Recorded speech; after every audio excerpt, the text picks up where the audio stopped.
Hey guys, tonight we're heading east, down the cracked dirt roads of ancient Macedon. Dust clings to your sandals. Wind sweeps through scorched grass. Sheep stare at you like they know exactly what you snuck into the pantry yesterday. Above, a smoky campfire haze blurs the stars. And in this half-light, a teenage prince unwraps his breakfast. From a goat's bladder, but before you snuggle into your blanket and picture yourself reclining beside a future emperor, don't forget to like the video and subscribe to the channel, if you really enjoy strange ancient journeys like this one. Leave a comment too, where are you listening from, and what time is it now? I read them all, now dim the lights. Turn on the fan if you want a little night breeze, and let's begin. This is the story of what Alexander the Great actually ate. Which doesn't sound thrilling, until you remember he spent more time on horseback than on any throne, conquered from Greece to India before dying mysteriously at 32, and somehow managed to eat every step of the way. Food, after all, follows the sword. Or maybe it's the other way around, you'll be chewing on some surprisingly relatable ancient dishes tonight. Along with some you wouldn't touch even if you were starving in a siege. And yes, there will be cheese. Lots of cheese. This isn't a survival menu, honestly, you probably wouldn't survive if you ate exactly like this. You trudge along a dusty pasture road, the grass sparse, the goats overconfident. This is Macedonia, 4th century BCE, and you're about to sit down for breakfast with a royal teenager whose tutors include Aristotle, and whose future includes, well, the collapse of the known world. But for now, it's about bread. Stale bread. Probably dunked in watered wine, because even breakfast needs a buzz in antiquity. The young Alexander probably starts his day with something local and simple. Goat cheese, salty, crumbly, white. It's wrapped in fig leaves to keep it from falling apart. He peels the leaves back carefully, like they're scrolls hiding wisdom, but he's really just hoping it doesn't smell too weird. You follow suit. It does. Alongside the cheese, there's a barley loaf. Flat, dense, hard like a bad sandal. You break it open and a bit of steam escapes, if you're lucky. Barley is the ancient grain of the everyman, not as fancy as wheat, but heartier, and available without too much fuss. It's made with sourdough starter, salt, and sometimes herbs. If the kitchen slaves felt generous, Aristotle probably frowns on this breakfast. He's busy teaching Alexander about ethics and the nature of the soul, while the prince is eyeing a jar of olives like they hold the meaning of life. They're small, bitter, and oily. Not your supermarket calamatas, these are the chew for 5 minutes kind, your fingers glisten with oil. Everything glistens in Macedon. Even the pigs, and speaking of pigs, occasionally breakfast includes pork scraps, tiny leftovers from dinner, probably stewed the night before in clay pots lined with ash. The meat is chewy, spiced with garlic and wild thyme. Not because Macedonians were flavor geniuses, but because pork in summer goes bad faster than an army loses morale, and garlic hides many sins. You pass on the pig. Instead, someone offers you something called maza, a barley mush, mashed with goat milk and maybe a bit of honey if there's a festival coming up. Maza was a staple for Macedonians across the board, from nobles to foot soldiers. Historians still argue whether it was more like oatmeal or grainy Play-Doh, but you spoon it into your mouth either way. It's comforting, if a little fibrous. As Alexander ages and begins his military training, his meals get slightly more protein-packed. You watch him spar with another boy, both of them panting and laughing through broken noses, while a nearby servant hands them dried figs and hunks of cold roast lamb, last night's leftovers. Cold meat is a classic ancient solution to a hot climate. It also requires no reheating, because ovens were for bread, and fires were for war. By the time Alexander's in his teens, he's eating more like a future general. That means longer days, training with weapons, and eating whatever's on hand. You spot him cracking walnuts with a rock, drizzling the fragments with thick, golden honey. Not a bad snack. Honestly, though the honey's got bee legs in it. Protein, you whisper to yourself. Natural, one day, there's a buzz about the palace. A Persian envoy is coming. Alexander is told to behave. That includes not wolfing down olives with his fingers, and maybe using a proper spoon for once. The banquet table creaks under the weight of too many dishes. There's boiled eggs, grilled quail, figs stuffed with pine nuts, and a suspicious pudding made of lentils and vinegar. That one, you skip. The prince sits poised, lifting each bite like it's a diplomatic gesture. Because it is.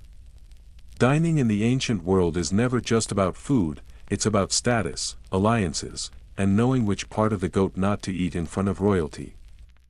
Later that evening, you're offered a cup of kikian, a kind of ritual drink made from barley, mint, and old wine. It tastes like someone fermented a salad. But Alexander drinks it, solemn and thoughtful, staring into the fire. Maybe he's thinking about Plato. Maybe he's just trying not to gag. You notice something strange: every meal is eaten sitting or lying down. The Greeks reclined when they dined, especially the aristocrats. So, you find yourself half lounging on a cushion, trying not to spill date syrup on your borrowed tunic. There's always music at these dinners. A lyre player strums something melancholy while a slave girl juggles pomegranates. One falls and splits open. The juice runs like blood across the floor. Nobody blinks. You're reminded, this is a world where everything is symbolic. The food. The fruit. Even the cheese, and yet, the most popular dessert remains simple: honeycomb. Not honey poured onto things, just the waxy, chewy chunk straight from the hive. You bite in and it explodes with sweetness, and a bit of wax lodges in your teeth. Alexander laughs. Probably because he knows you'll be chewing that wax for hours. As the evening winds down, you glimpse a servant carrying away the leftover bones. For the dogs, or perhaps for divination. Yes, sometimes they read the future in bones. Not in tea leaves, because tea hasn't been invented yet. Also, these people drink wine like it's water, and actual water like it's a risky bet. Just before bed, you're offered a snack: almonds, a bit of dried apricot, and something that looks like meat floss. You pretend to eat it. It's definitely not floss. Later, in your cot, the air thick with smoke and sheep scent, your belly full of ancient carbs and questionable meat, you wonder what tomorrow's breakfast will be. Probably cheese, definitely olives, maybe a fig or two, and if you're really lucky, a cup of goat milk that doesn't taste like regret. You wake up with goat breath in your face. Not yours, the goat's. Its wide, curious eyes peer through the flap of your tent as though it's been personally assigned the breakfast shift. Its nostrils flare, damp and insistent, breathing hot curiosity into your space. Macedonian mornings are brisk, even in summer, and your nose twitches against the chill. The sun is just beginning to spill like honey over the jagged ridges of the hills, casting long, golden shadows across the uneven terrain. Around you, Alexander's sprawling camp is already humming with the quiet, purposeful chaos of men preparing to move. You stretch your sore back on a mat stuffed with straw and yesterday's regrets. Your limbs protesting every motion. Everything aches in places you didn't even know could ache. The first scent that reaches your nostrils is smoke. The second is unmistakable: burnt fish. You follow the grim, greasy aroma to the soldier's cook fire, drawn by the sort of hope only hunger can justify. Welcome to army food. There's a reason no one romanticizes the menu of the marching Macedonian. You crouch beside a grizzled man named Nicandrus, whose beard might have a deeper flavor than the pan he's stirring. He's coaxing something edible from a fire that barely qualifies as alive. The pan's contents: strips of dried fish, furiously trying to rehydrate in a splash of wine. Yes, wine. Again. These people really, deeply, profoundly didn't trust water, rightfully so. The fish has been salted with the subtlety of a landslide. Just smelling it makes your tongue shrivel in protest. You take a bite anyway, because what else is there, and immediately regret the decision. The outside is crunchy like gravel, the inside stringy like old rope. Your lips contort into a shape that feels like a salt cracker in agony. Nicandrus watches you suffer, then lets out a rusty laugh. That means it's good, he declares, or maybe threatens.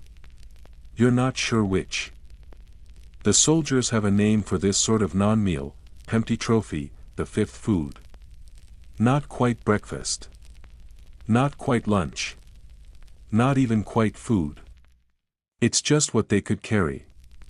Dried meat, barley cakes that resemble coasters more than nourishment, olives wrapped in fig leaves, and a hard, pale cheese with the density of regret and the texture of chiseled marble. Still, it's portable. And that's what matters. Alexander himself eats with the men more often than not, especially in the early years of his campaigns. He believes, genuinely, it seems, in the power of shared suffering to inspire loyalty. That includes meals that feel more like edible punishments than sustenance. You see him now. Not 50 paces off, chewing the same ashy flatbread made on hot rocks and covered in soot, like some ancient George Foreman experiment gone wrong. The bread is dark, almost bitter, and carries the faint crunch of sand or grit from the fire. Every few minutes, someone yanks one from the coals, brushes it off with calloused hands, and slaps it into another soldier's waiting palm like a gritty, floury high five.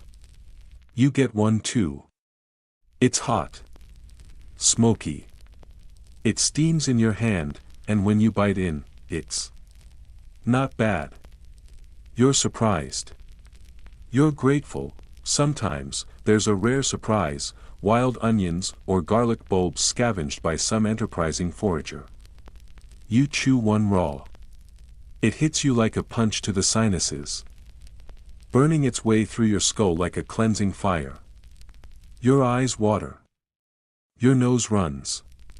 The soldiers swear by it. They say it keeps away disease. Or possibly friendship. Both, probably. By midday, the food is even more Spartan. Literally. You walk beside the phalanx, drenched in sweat, sun-drunk and dust-covered, chewing on a paste of mashed lentils mixed with vinegar and desperation. The soldiers call it marching goo. It's spooned into large leaves or pressed into cleaned goat stomachs to keep it fresh, which is a term you now understand loosely means not currently moldy. A younger soldier offers you something wrapped in grape leaves. You hesitate. He grins with too many teeth. Meat, he says. You ask what kind. He just winks, which you choose to interpret as a warning. You bite. It tastes vaguely like squirrel. Could be rabbit. Could be sorrow. You don't ask again, and yet, despite the sheer grayness of it all, there's a certain ingenuity in the way these people feed themselves. The camp's cooks carry small portable braziers, little clay ovens that heat up quickly and can bake flatbreads in minutes. Some even have small pouches of spices, cumin, coriander, a little dried mint. A few lucky souls smuggle tiny clay jars of honey, trading them like treasure for extra sleep shifts or clean water. Here, food is more than sustenance. It's a kind of currency, a way to bargain, a way to survive. As dusk creeps across the landscape, the camp comes alive. Fires blossom across the hills like glowing wounds, each one a gathering of soot-streaked men trading stories, sweat, and warmth. The air fills with the rich scent of roasting meat, game, if they're lucky. A soldier jabs a leg of something onto a dagger, blackened from the flames. Boar, he declares, beaming. Found it sulking in the woods. You take a bite. It tastes like smoke and luck. Not every evening is this abundant, of course. But when meat appears, it spreads like wildfire. It's chopped, skewered, salted, grilled, shared. Even Alexander joins sometimes, reclining beside his officers, sipping diluted wine. Half strength, always, because drunk generals don't win battles. They misplace their helmets and wake up in rivers, tonight, someone unveils a rare treasure: pickled vegetables. Cabbage soaked in vinegar. Carrots brined with herbs. You take a bite and your tongue practically weeps. It's bright. Sharp. Alive with color in a world that's been mostly brown. You chew slowly. Reverently. Like you're eating the memory of spring. There's another delicacy: smoked eel. Rubber-like, shiny, and slick, it tastes like someone turned a damp rope into food. But it's packed with protein and fills your stomach. Some units from the coast brought it in urns, preserved in pine ash. Warmed over a fire, it even smells a bit like bacon. They call it ghost meat. It vanishes fast, bartered away in whispers before others even see it, but food here isn't just survival. It's glue. It's what holds the camaraderie together. Soldiers swap stories over lentil gruel. They sing while scraping burnt cheese from the bottom of pots. An older man tells you about the time Alexander challenged a rival to a drinking contest, 8 jugs of wine between them. The rival died. Alexander vomited into a helmet. History debates it. You hope it's true. One night, you see a cook bury meat wrapped in river clay into the embers. It's duck, someone says. Hours later, he cracks the clay open like an egg. Steam rises. The scent hits like a dream. You eat. You taste heaven. Or maybe just the absence of salted fish. Of course, not all experiments go well. One poor fool once baked bread from flour mixed with crushed acorns. It poisoned 6 men. Another time, a shipment of wine soured so thoroughly it crossed into a new category: regret. It was still drunk. Twice, Alexander is said to eat sparingly while marching, just enough to stay sharp. But after victories, that's when the feasts happen. Roasted lambs spiced with herbs. Pomegranates split open, their ruby juice bleeding onto golden platters. Cheese soaked in honey. Fish baked inside hard salt crusts you crack open with a sword. And always, always wine. You learn the rhythm: chew when you can, hoard when no one's watching, avoid anything that smells like cheese but isn't. Crunch when you shouldn't. Swallow anyway. One day, a new recruit shows up with something unusual: a dense, sticky paste made from sesame seeds and honey. He calls it halva. You take a bite and your soul briefly leaves your body. It's sweet. Rich. Nutty. Completely unwise before a long march. You eat 3 more, then, late one evening, the camp hums with a rumor: someone's stolen figs. Figs. Precious, sweet, energy-packed. Alexander finds out. Instead of fury, he has figs distributed to every man. Let no one steal what we can all share, he says. You pretend not to cry. You also eat 4 figs. That night, you curl into your tent, belly full of salt, smoke, and probably a beetle or 2. You don't miss modern food as much as you thought you would. This world of ash, oil, herbs, and desperation has worked its way into your bones, and tomorrow, if the gods are kind, someone might bring back a fresh onion. Or maybe a single slice of salted pork, but probably fish. Again. Always the fish. You wake up to shouting, but it's not an emergency, it's breakfast. Or more precisely, it's the drama of figuring out breakfast in the middle of Anatolia, where Alexander's army is winding its way through the winding, wind-blasted interior of what today would be Turkey. The sun is low and gold, slicing through the dust kicked up by 1,000 feet and twice as many complaints.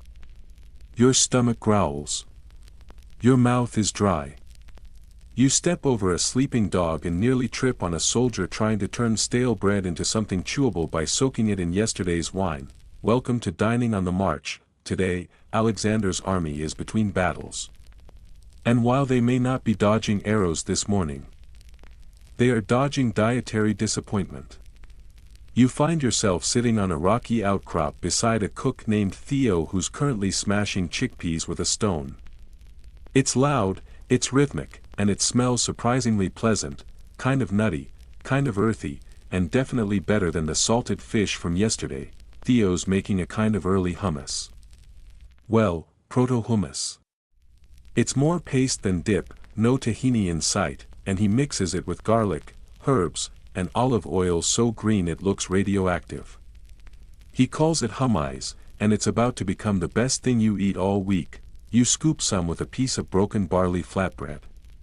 The flavors burst like a drumline in your mouth, sharp, tangy, and unreasonably fresh for something that traveled by donkey.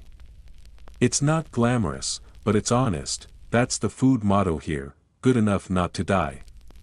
Most of the soldiers supplement rations by foraging. You join a group scouring the scrubby hills for wild greens, dandelion, arugula, sorrel. They taste bitter and metallic, like guilt, but they go nicely with olive oil and vinegar. You chew some and feel vaguely healthier, which is rare on this expedition. You also help dig up wild bulbs, think onions' angrier, spicier cousins. They make your eyes water and your nose itch. Still, they're diced and tossed with lentils for lunch. You're beginning to see a theme: lentils are in everything. Lentil stew. Lentil mash. Lentil surprise, spoiler, it's more lentils. The historians still argue whether the Macedonian army had official supply lines or just looted their way to lunch. The truth is probably both. After a big victory, towns are encouraged to provide food to the army. Sometimes it's generous. Other times it's enthusiastic robbery. One lucky day, you stumble upon a village offering tribute. They've lined up baskets of apples, amphorae of wine, sacks of nuts, and even a barrel of dried dates. You dig into a date. It's sticky, warm, and tastes like caramel and sun. You eat 6 before someone politely tells you they were supposed to be for the officers. Oops. That night, the officers dine separately, as they often do when not on strict campaign. Alexander doesn't always indulge, but when he does, the menu gets ambitious. You sneak a peek: grilled fish stuffed with herbs, braised lamb shanks, flatbreads baked with sesame seeds and poppy. There's even a honey cake soaked in syrup and rosewater. You pretend not to drool, a fringe account, probably exaggerated, but you hope not, describes Alexander ordering a fish to be cooked inside a whole loaf of bread. It's baked in hot coals and cracked open tableside. You imagine it, steamy, aromatic, with juices soaking into the bread. You also imagine eating every crumb. Of course, Alexander's favorite food isn't something rare or fancy. Reportedly, he loved plain onions, especially roasted ones. You picture the conqueror of the known world, crunching through a slightly charred bulb, eyes watering, mouth burning, and loving it. It's humbling. And weirdly charming. Later in the week, the army reaches a coastal city. This changes everything. Suddenly, there's seafood. Real seafood. No more dried fish strips that taste like sea-flavored beef jerky. You help unload baskets of oysters, mussels, even octopus. The army cooks get creative. One boils octopus in wine with garlic and wild oregano. You try it. It's chewy but divine, like chewing on a myth. A local cook grills sardines over an open fire, brushing them with a mix of olive oil and citrus. You take a bite and for a moment forget you haven't bathed in 4 days. It's perfect. Bright. Salty. Crispy-skinned. The kind of food that makes your soul blink in surprise. Someone opens a jar of garum. You gag. Garum is a fermented fish sauce. Think anchovies left to sunbathe in jars until they melt into liquid salt. It smells like old shoes and dead dreams. But it's incredibly popular. People pour it on everything: meat, vegetables, bread, even cheese. You try a drop. You regret the drop. Your lips curl involuntarily. A nearby soldier gives you a thumbs up. Builds character, he says. Alexander eats it, too. Sometimes diluted with wine, sometimes mixed with herbs. The man's got a stomach like iron and the palate of a chaos god. There's a moment of peace during a coastal layover, and the soldiers get bold. They cook a stew. A real stew, with layers of flavor and ingredients, lentils. Of course, but also chickpeas, chopped fish, onions, a splash of wine, a handful of dates for sweetness, and dried herbs. It simmers for hours. When you finally taste it, the world slows down. It's warm. Deep. Comforting. You taste every mile you've walked. At camp that night, someone makes a flatbread and tops it with that same stew, turning it into a proto-pizza. It's ugly, soggy, and perfect. Over dinner, you hear whispers about Alexander's eating habits. He sometimes fasts before big battles. Other times, he eats frugally to prove a point, that he's just like the soldiers. But then you hear a rumor. Once, in Egypt, he was served a dessert made of honey, almonds, and camel's milk cream. The man reportedly wept. Could be true. Could be campfire fiction. You lie back on a woven mat, belly full, mind drifting. Tonight's dessert. Figs drizzled in pine honey. Sticky, soft, with little seeds that crunch like sleepy fireworks between your teeth. As you lick the honey off your fingers, you look at the stars and think, not bad for a night under canvas, not bad at all. You're sitting in the dust again. Elbow deep in your third barley cake of the day. When it hits you, this army eats like it fights, with grit, endurance, and just enough flair to keep from going mad. The barley cake is hard, nearly as dense as a philosophy lecture. You gnaw the edge like a desperate animal. Still, it holds up. The soldiers joke it could be used as a shield. You believe them. It's made from barley flour, water, a bit of salt, and sometimes herbs if someone got lucky during forage duty. Baked on flat rocks heated by the fire, it's the bread of choice. Not because it's the best, but because it's the most stubborn. Around you, the camp is packing up. Today is a move day, new terrain, new battles, and of course, new culinary adventures. The cook fire is tucked away into traveling bundles. You walk alongside the baggage train, weaving through carts piled high with armor, ropes, and amphorae filled with oil and wine. Let's talk about wine. Again. Because you're drinking it at breakfast. Again. It's diluted, of course. 1 part wine, 3 parts water, sometimes even more. Soldiers call it oinos krossi, cut wine. It's less about the buzz and more about safety. Water isn't always trustworthy, but wine. Wine is fermented, acidic, and not interested in hosting bacteria. It's also, strangely, comforting. This morning's wine is sour and faintly herbal, possibly touched with dried thyme. You swish it around your mouth and pretend you're at a vineyard instead of hiking uphill beside a donkey with gastrointestinal regrets. As the army marches, the rhythm of food changes. Instead of big meals, it's more like grazing. Soldiers chew dried fruits, figs, apricots, dates. One man has a pouch of raisins mixed with crushed nuts. You ask what it is. Trail food, he says, shrugging. Helios mix. You smile. The sun god probably wouldn't approve of the joke. Or maybe he would. You pass by Alexander mid-march. He's calm, focused, walking rather than riding, which boosts morale. He's chewing something, too, possibly a strip of dried meat rolled in herbs. Word is, he has a fondness for seasoned venison. Once, a Persian chef tried to serve him spiced lamb cooked in almond milk. Alexander took a single bite and said, "Delicious. Now let's see if my men get any." He made sure they did. Food, for him, is political. Every bite is a gesture. He eats what they eat when it matters, but behind closed tents, he's served delicacies smuggled in from half the known world. The camp halts at a river. Dinner is made quickly, rations are low. Tonight's menu, something between a stew and a desperate suggestion. Lentils again, this time boiled with cracked wheat and thinned out with river water. A soldier tosses in wild mint he found growing near the bank. It helps, you eat it slowly, chewing each mouthful as though it might hold a secret. It doesn't. But it does hold warmth, and warmth is currency when the air turns chill.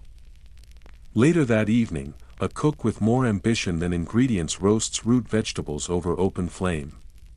They're small, bitter, charred. You eat them anyway. A traveling trader gifted the camp with a rare spice, sumac, ground into red powder. It's sprinkled on top, adding a citrus zing. For a moment, it feels like cuisine, someone nearby is making cheese. Yes, cheese. Soldiers carry rennet, an extract from animal stomachs, and use it to curdle milk, usually goat or sheep. The resulting cheese is soft, crumbly, sour. It smells like Jim's socks dipped in optimism.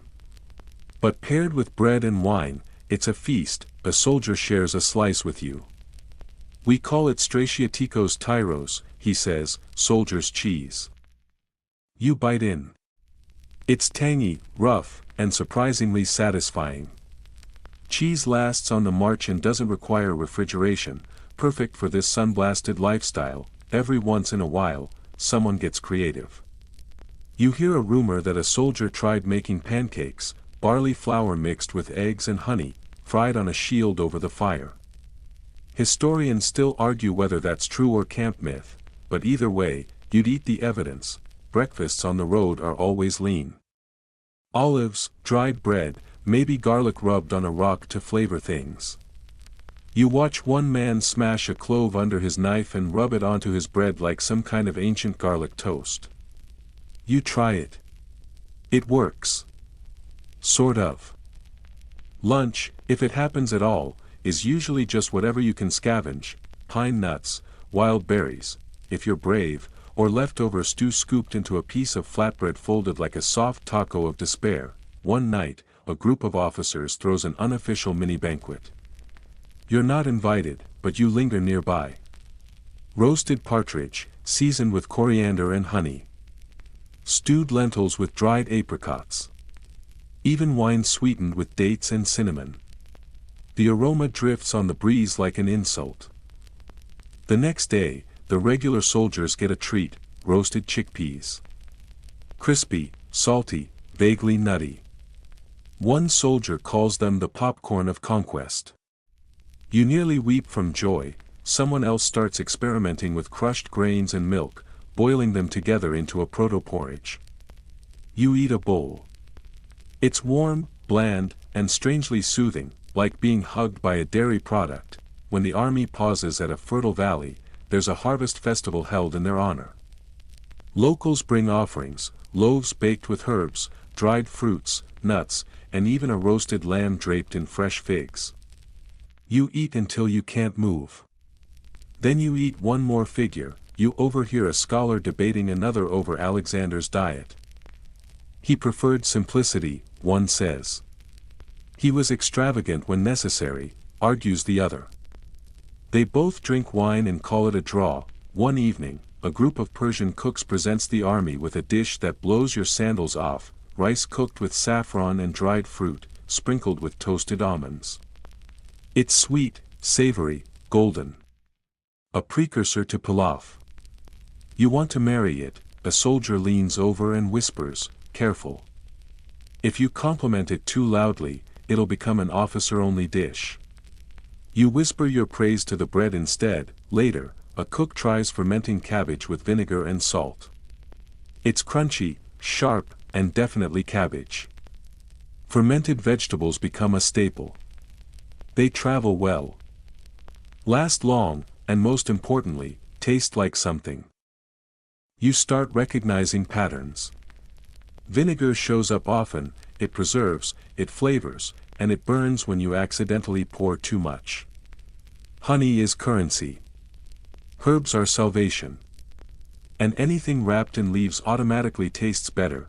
You end the night chewing a cube of dried fruit paste. It's sticky, sweet, and a little gritty. You ask what's in it. The answer?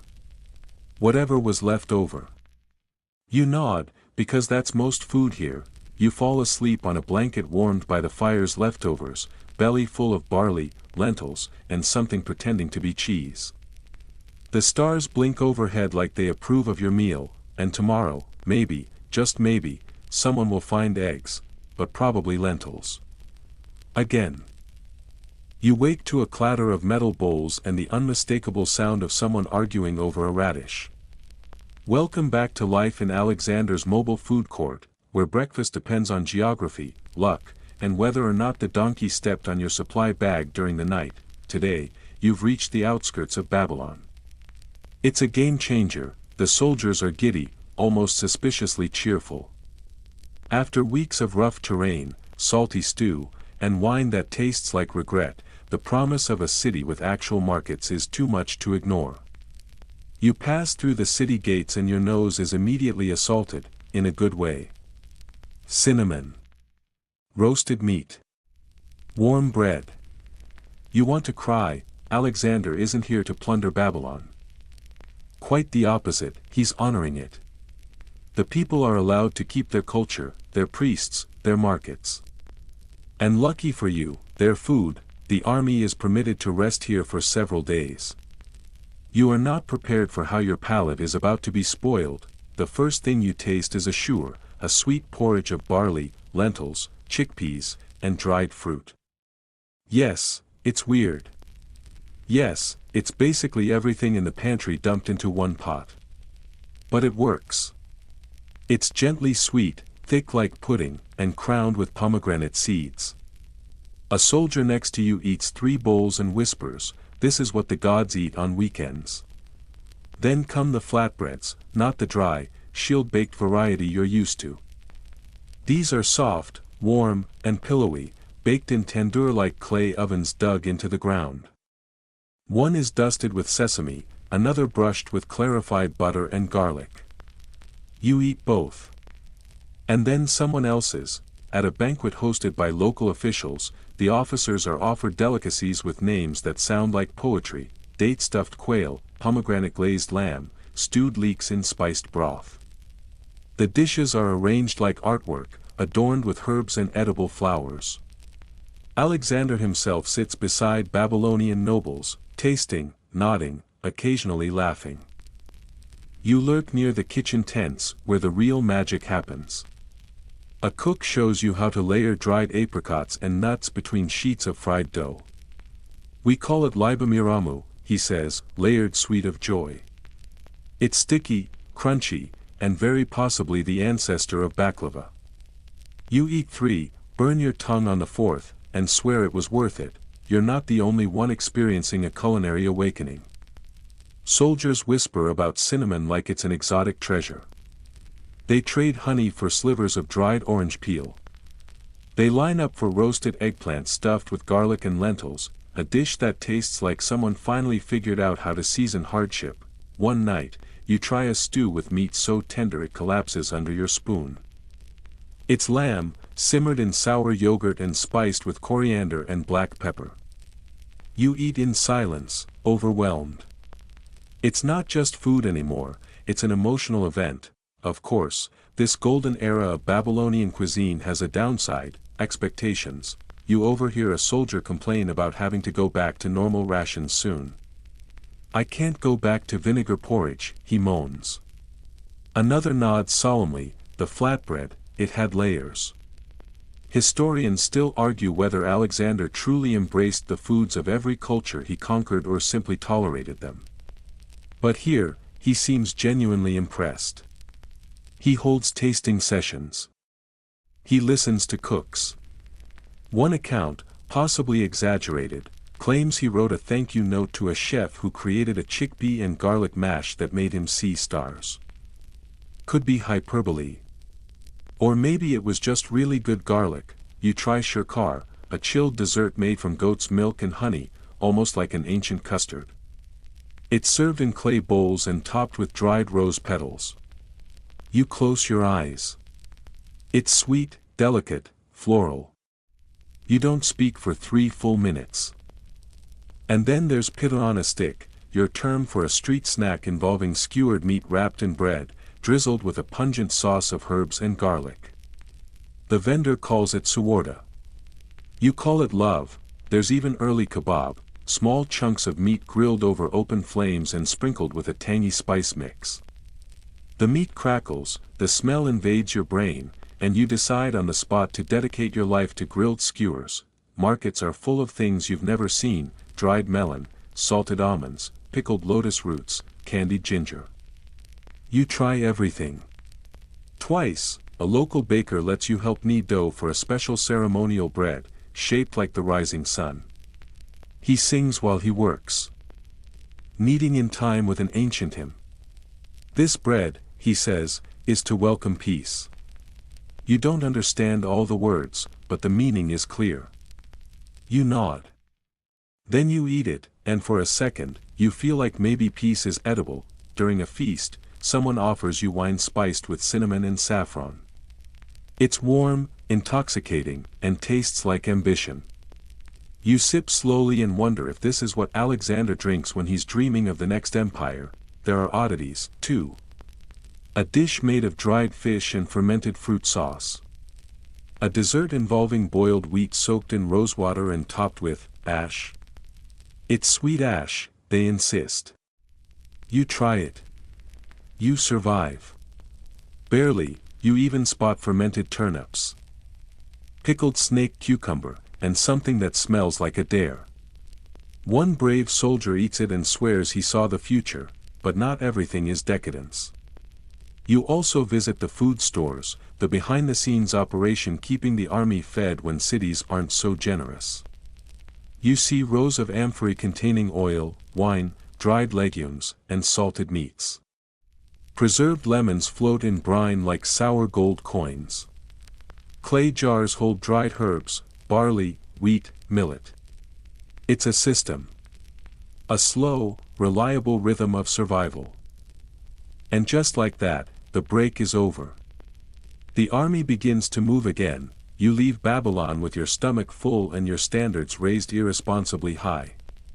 The road ahead promises fewer quail and more onions, but before you go, you pack a small sack of dried dates, roasted almonds, and a wedge of sheep's cheese that's already beginning to sweat. You nibble as the desert returns. One soldier whispers, "Remember the rose custard?" You do. Another mutters, "I'd trade my sandals for one more fig roll." You would too. As the gates of Babylon vanish behind you, you realize this wasn't just a pit stop. It was a glimpse of culinary civilization, a flash of indulgence in a life built on dirt and discipline. You suck on a clove to refresh your breath and pretend it's dessert. The army marches on. Alexander looks ahead. And your stomach quietly mourns the tandoor bread. You're chewing dust again. Literally. It's in your teeth, your nose, your soup. After Babylon, this feels like punishment. But conquest doesn't pause for flavor. The army's moving east, cutting through the arid lands of Persia, and if you thought the food was rustic before, oh, you sweet summer raisin, you haven't tasted survival rations cooked on a wind-whipped rock. You pluck a piece of hard cheese from your satchel. It's gone stiff, gray at the edges, and smells faintly like feet. Still, you bite. It squeaks between your teeth like an insult.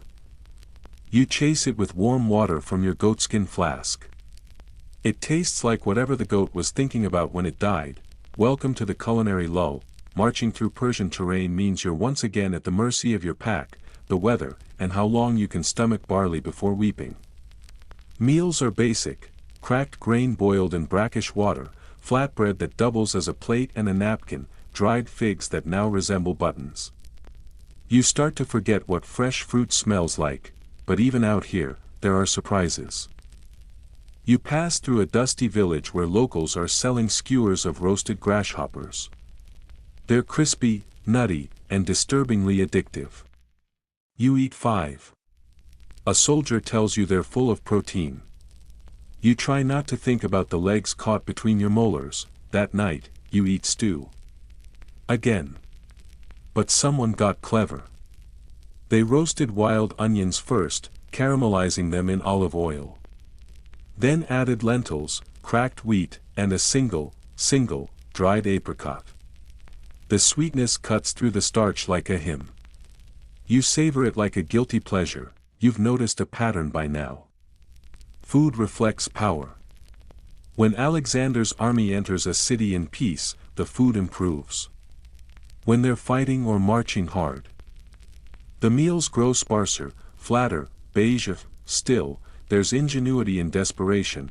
One evening, a cook grinds wild herbs into a paste with garlic and oil, smearing it over roasted tubers. It's earthy, pungent, and possibly medicinal. You feel 6% more alive.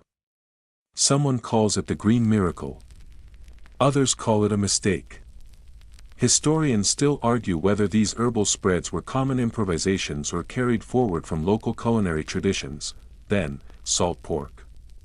It arrives like a miracle, hauled in from a distant supply train.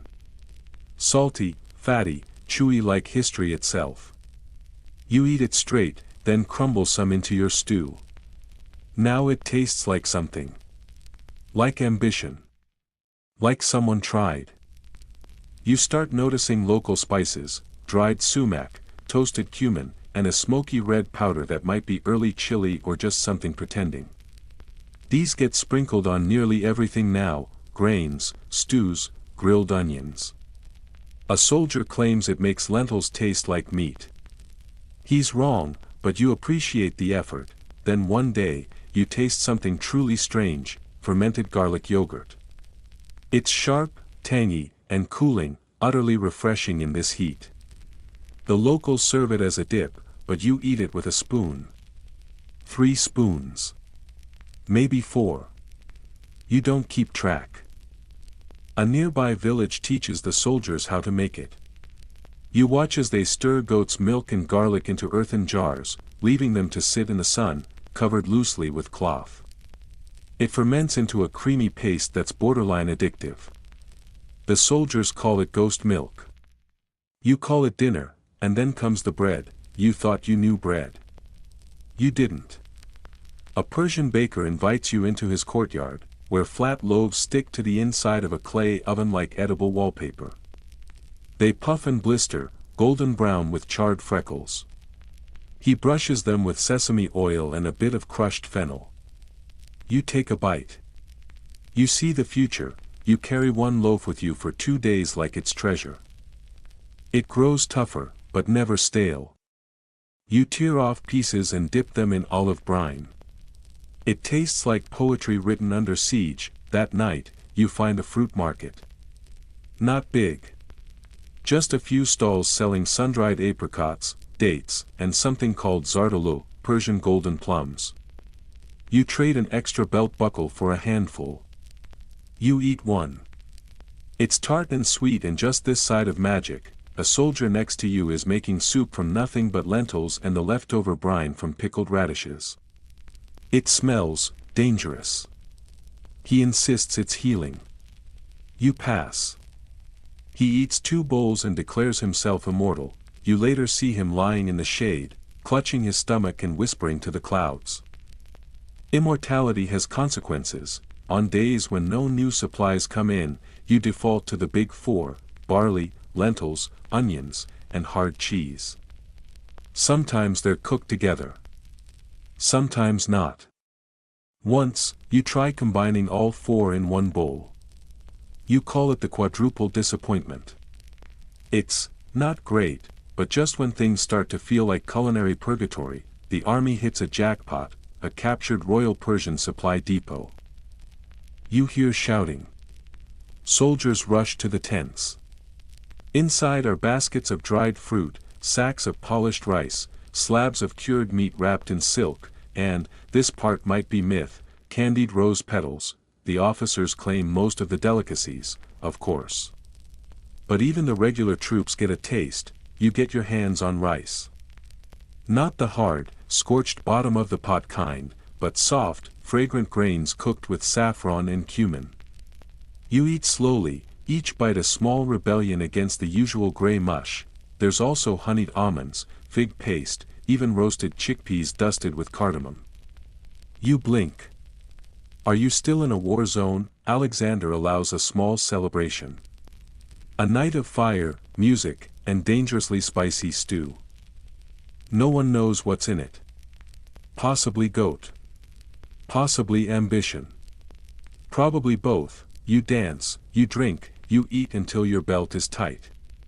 You fall asleep beside a half-eaten honey cake and dream of eggplants. The next morning, it's back to basics. You crush garlic with salt, smear it on a stale chunk of bread, and call it breakfast. Someone nearby is toasting lentils in a pan until they pop like angry popcorn. You try some. They taste like crunchy survival. Still, the mood has changed. Even with the return to rations, there's a glow from that one night of excess. Soldiers recreate the rice dish using millet and onion. Someone dries orange peel over the fire to mix into stew. A few try to candy nuts using boiled-down fruit juice. It fails, but smells amazing. You pass Alexander's tent. Rumor has it, he tried pickled fish for the first time and liked it. Others say he ordered 10 barrels of it. Either way, the general mood is, if it's edible, it's fair game. The army moves toward the mountains. Higher elevation, colder nights. Suddenly, hot food matters more. You clutch a bowl of lentil mash close to your chest. It steams in the cold air like a secret. You tuck yourself under a thin wool blanket and sip wine warmed over the fire, spiced with whatever herbs you foraged that day. It burns. It soothes. It tastes like the kind of hope only war-tired people feel, and as you fall asleep, a soldier whispers, "Remember the fermented garlic dip?" You do. You wake up to the sound of coughing, sneezing, and one man throwing up very politely into his helmet. Welcome to the Persian highlands, where the food is scarce, the air is thin, and everyone is battling something, cold, fatigue, possibly a curse. You huddle under your cloak, clutching a dented tin bowl of what might be millet gruel or might just be warm water with confidence. This stretch of the campaign is all endurance. The terrain gets steeper, the winds sharper, and your rations sadder. You dream of honeyed almonds and garlic yogurt, but wake to boiled weeds and half a date. You sigh, deeply, and chew anyway, but just when you start thinking this is a culinary wasteland, you spot a small smoke curl in the distance. Villages nestled into hillsides, huddled like secrets against the rock. These communities aren't on any maps. Their food isn't on any menus. But you're about to find out that mountain cuisine, born of survival and ingenuity, can be weirdly delicious.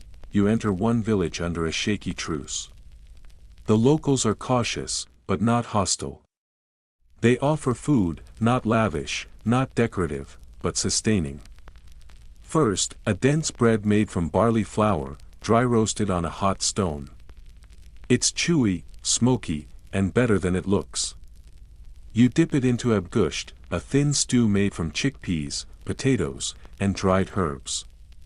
It warms your hands, your gut, your soul. That night, you taste something new, torture. Pickled vegetables, steeped in vinegar and spices.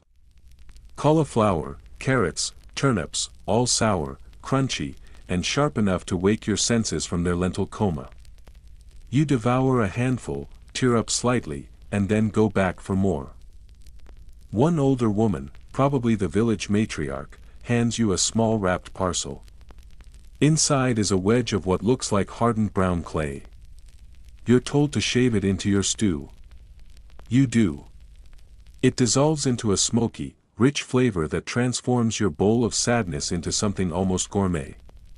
You later learn it was fermented walnut paste mixed with dried crushed mushrooms. High-altitude umami. Historians still argue whether such fermented flavor enhancers were widely known or passed down in secret by mountain tribes. All you know is, you would kill for more. you meet a shepherd who roasts lamb fat over fire, brushing it with a glaze made from plum juice and herbs. It sizzles, blisters, and drips onto hot rocks. You eat it with your fingers, your face slick with grease, and decide that this might be your new religion. Later, a group of soldiers forages in the underbrush and comes back with wild thyme, mountain mint, and some tuber none of you can name. The cook boils them into a tea that smells like medicine but tastes like late spring. You slurp it with gratitude, and then, wild honey. A soldier finds a hive in a rock crevice. You all watch as he carefully coaxes it out with smoke and a long stick, whispering like it's a magic ritual. The honey is dark gold, almost amber, and tastes like a meadow melting in your mouth. You dip stale bread into it, close your eyes.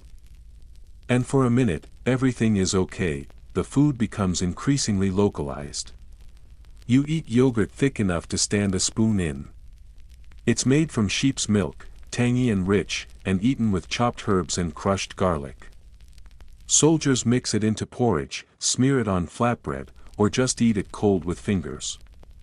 It's functional. It's delicious. It's probably keeping scurvy at bay. One particularly cold morning, you wake up to chola zard, a sweet saffron rice pudding flavored with cinnamon and rose water. You don't ask how or why it's there. You just eat. It's warm, smooth, and dreamy, like dessert wearing a winter coat. Even Alexander himself seems affected by the landscape. He orders more fires at night, more warm meals. The mess tents start serving hot wine steeped with cinnamon, dried orange peel, and something they call mountain clove, which may or may not be actual clove. You drink it anyway, savoring the spice as it creeps into your chest and thaws your extremities.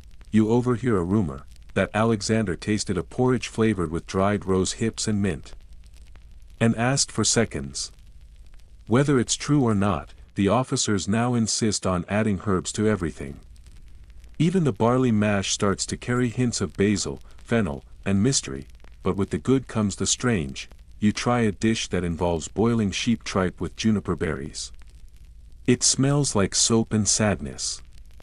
You take one bite, nod politely, and quietly feed the rest to a stray dog who seems equally confused. There's also the salted fish, buried underground in clay jars for weeks until it becomes ready. When finally opened, it smells like regret. One soldier gags. Another calls it warrior cheese. You try a flake. It's sharp, oddly sweet, and haunts your tongue for hours. Despite the occasional horror, the army is adapting. Cooks start using local rocks to build impromptu ovens. They wrap dough around sticks and roast it over fire like primitive marshmallows. Someone adds dried fruit to the dough. You take a bite and discover what could be the ancestor of raisin bread. Or at least raisin bread's gritty cousin. Then there's ashreshta, a thick noodle soup made with beans, herbs, and something that tastes like sour yogurt. You hear it's traditionally eaten in spring festivals, but no one cares. You eat 3 bowls. You don't regret it, you're even getting smarter with your own rations. You crumble stale bread into soups to thicken them. You soak dried fruit overnight in wine to make it plumper. You start to cook, not just heat. The army isn't just moving, it's evolving. A quiet moment comes when you share a meal with a local family. No weapons, no shouting. Just a fire, a bowl of bean stew, and a flatbread torn into pieces and passed around. A child hands you a handful of roasted pumpkin seeds. You nod, smile, and eat them slowly, one at a time. That night, a soldier by the fire starts humming a tune from Macedon. Someone else joins in. You sit in silence, cradling a clay cup of warm yogurt stew, watching the stars peek through the mountain haze, and you realize, food has become more than survival. It's become culture. A way to bond, to soften the edges of conquest, to taste the strange places you pass through. You remember the honeycomb, the yogurt, the saffron, the goat fat on roasted rock. Even here, where every breath is thin and every step uphill. The food tells a story. You take another sip of your strange mountain tea. The bitterness is less harsh now. Familiar. Like the first few pages of a new chapter, you wake up with a sore neck, half buried in your cloak, and the distinct smell of overcooked lentils wafting through the camp. Breakfast, then. It's still dark, the kind of gray before sunrise that makes everything feel like the inside of a cave. You shuffle toward the fire, scoop a bowl, and mentally prepare yourself to not taste anything exciting for the next 3 hours, but something's different. This lentil stew. It has citrus. Not just tang, but that bright, sharp, nose-wrinkling zest. A soldier proudly holds up a withered yellow fruit, dried Persian lime. He says a local showed him how to slice and simmer it in water before adding it to the pot. You nod, grateful. Your mouth still feels like sandpaper, but it's zesty sandpaper. As Alexander's forces push farther into Central Asia, local flavors begin slipping more boldly into your bowl. No more just enduring barley and onions, now you're chasing something unfamiliar with each bite. You hear whispers of Sogdian figs, Bactrian pomegranates, and fermented camel milk. You hope the last one is a joke. It's not. You pass through Bactria. And the food suddenly sings. The terrain is better for agriculture, fields of millet, orchards of almonds, and gardens filled with herbs that smell like licorice and lemon. People here have been trading along the Silk Road before it even had a name, so the recipes feel like they've been stitched together by centuries. You try roasted chickpeas tossed in a blend of coriander and cinnamon. They're sweet and spicy and bizarrely addictive. You eat an entire pouch before realizing they were meant for a 6-person ration. The army sets up camp near a stream. The local market arrives the next morning like magic, carts wobbling along dirt tracks, full of pungent cheeses, dried mulberries, strings of garlic, and something that looks suspiciously like fried frog. You pass on that one. You're not that hungry. Yet, one woman sells nishasta, a gooey dessert made from wheat starch, rose water, and crushed pistachios. It jiggles. You eat it anyway. It's delicate, sweet, and tastes like something a noblewoman would feed a house cat from a silver spoon. You love it. You start noticing how these communities cook for energy, not just flavor. Meals are dense, rich in oils and legumes, meant to stick to your ribs and carry you through long marches or days in the fields. You eat a stew called shurba, a mix of lamb, chickpeas, garlic, and wild greens. It simmers for hours and tastes like someone's grandmother missed you, and now, yogurt again. But this one's thicker, salter, and aged into little crumbly blocks called curate. Locals rehydrate them into soups or sauces. You try it dissolved in hot water with mint and onions. It smells like dairy left in a cave for a year and tastes like weird, salty heaven. The soldier tells you the trick is soaking curate in warm water while stomping your feet to stay warm. It softens faster, apparently. Whether it's true or just an excuse to wiggle around like a goof, historians still argue. You try it. It works. Sort of. You move farther east, and the influence shifts. Now you're seeing sesame oil, pickled turnips, even early soy-type condiments, savory, dark, and clinging to roasted meat like a whisper. You wonder how far east Alexander plans to go. Your stomach hopes, very, then comes the fermented rice. A batch gone wrong? A trick of preservation? Either way, it's sticky, pungent, and somewhere between porridge and sourdough battery acid. You power through a spoonful. It grows on you, like mold. Literally, possibly, you eat flatbread that's been folded around boiled eggs and chives. Grilled between hot stones. It's breakfast, apparently. You feel nourished. And alarmed. Mostly nourished. One night, a local musician shares a dish called kabuli palaw. Rice cooked with lamb, raisins, carrots, and spices that smell like incense and ambition. You blink. You chew. You nearly cry. It's warm and fragrant and makes you question your life choices. Why have you been eating beige sludge all this time? The palaw changes things. Word spreads. Every soldier now wants to make it. Your mess tent starts trying. The first attempt is just rice with raisins and a lot of wishful thinking. But it improves. You start hoarding raisins, then, fermented mare's milk. It's offered in a silver cup by a man who looks like he wrestled horses before breakfast. You sip. It's sour, fizzy, and weirdly creamy. Your stomach revolts but your curiosity applauds. You chase it with a bite of dried melon and consider retiring as a food critic. Alexander himself is reportedly impressed by the regional hospitality. He's been gifted dishes with spiced rice and roasted goat, honeyed dates, and fresh herbs rolled in flatbread. He eats like a king now, and technically, he is one. One source says he praised a cucumber and yogurt salad for its vigor and chill. Another says he spit it out. Historians still debate whether Alexander had a refined palate or just tolerated anything that didn't try to eat him first. You spot a soldier sneaking out of camp to meet a local girl. He returns with love bites and fresh almonds. Nobody asks questions. Everyone wants almonds. You start trading. A bronze buckle for a jar of honeyed figs, a spare sandal strap for apricot leather. You barter for food like your sanity depends on it. Because it does. At a river camp, a group of local cooks prepares a feast for the commanders. You linger nearby and beg scraps like a well-dressed raccoon. One man tosses you a hot dumpling filled with lamb and scallions. You bite. It leaks juice and joy. You never learn the name of the dish. You don't care. You love it. Rain arrives. Suddenly, everything gets boiled. Mushrooms, onions, lentils, rice, whatever can survive a pot and fire.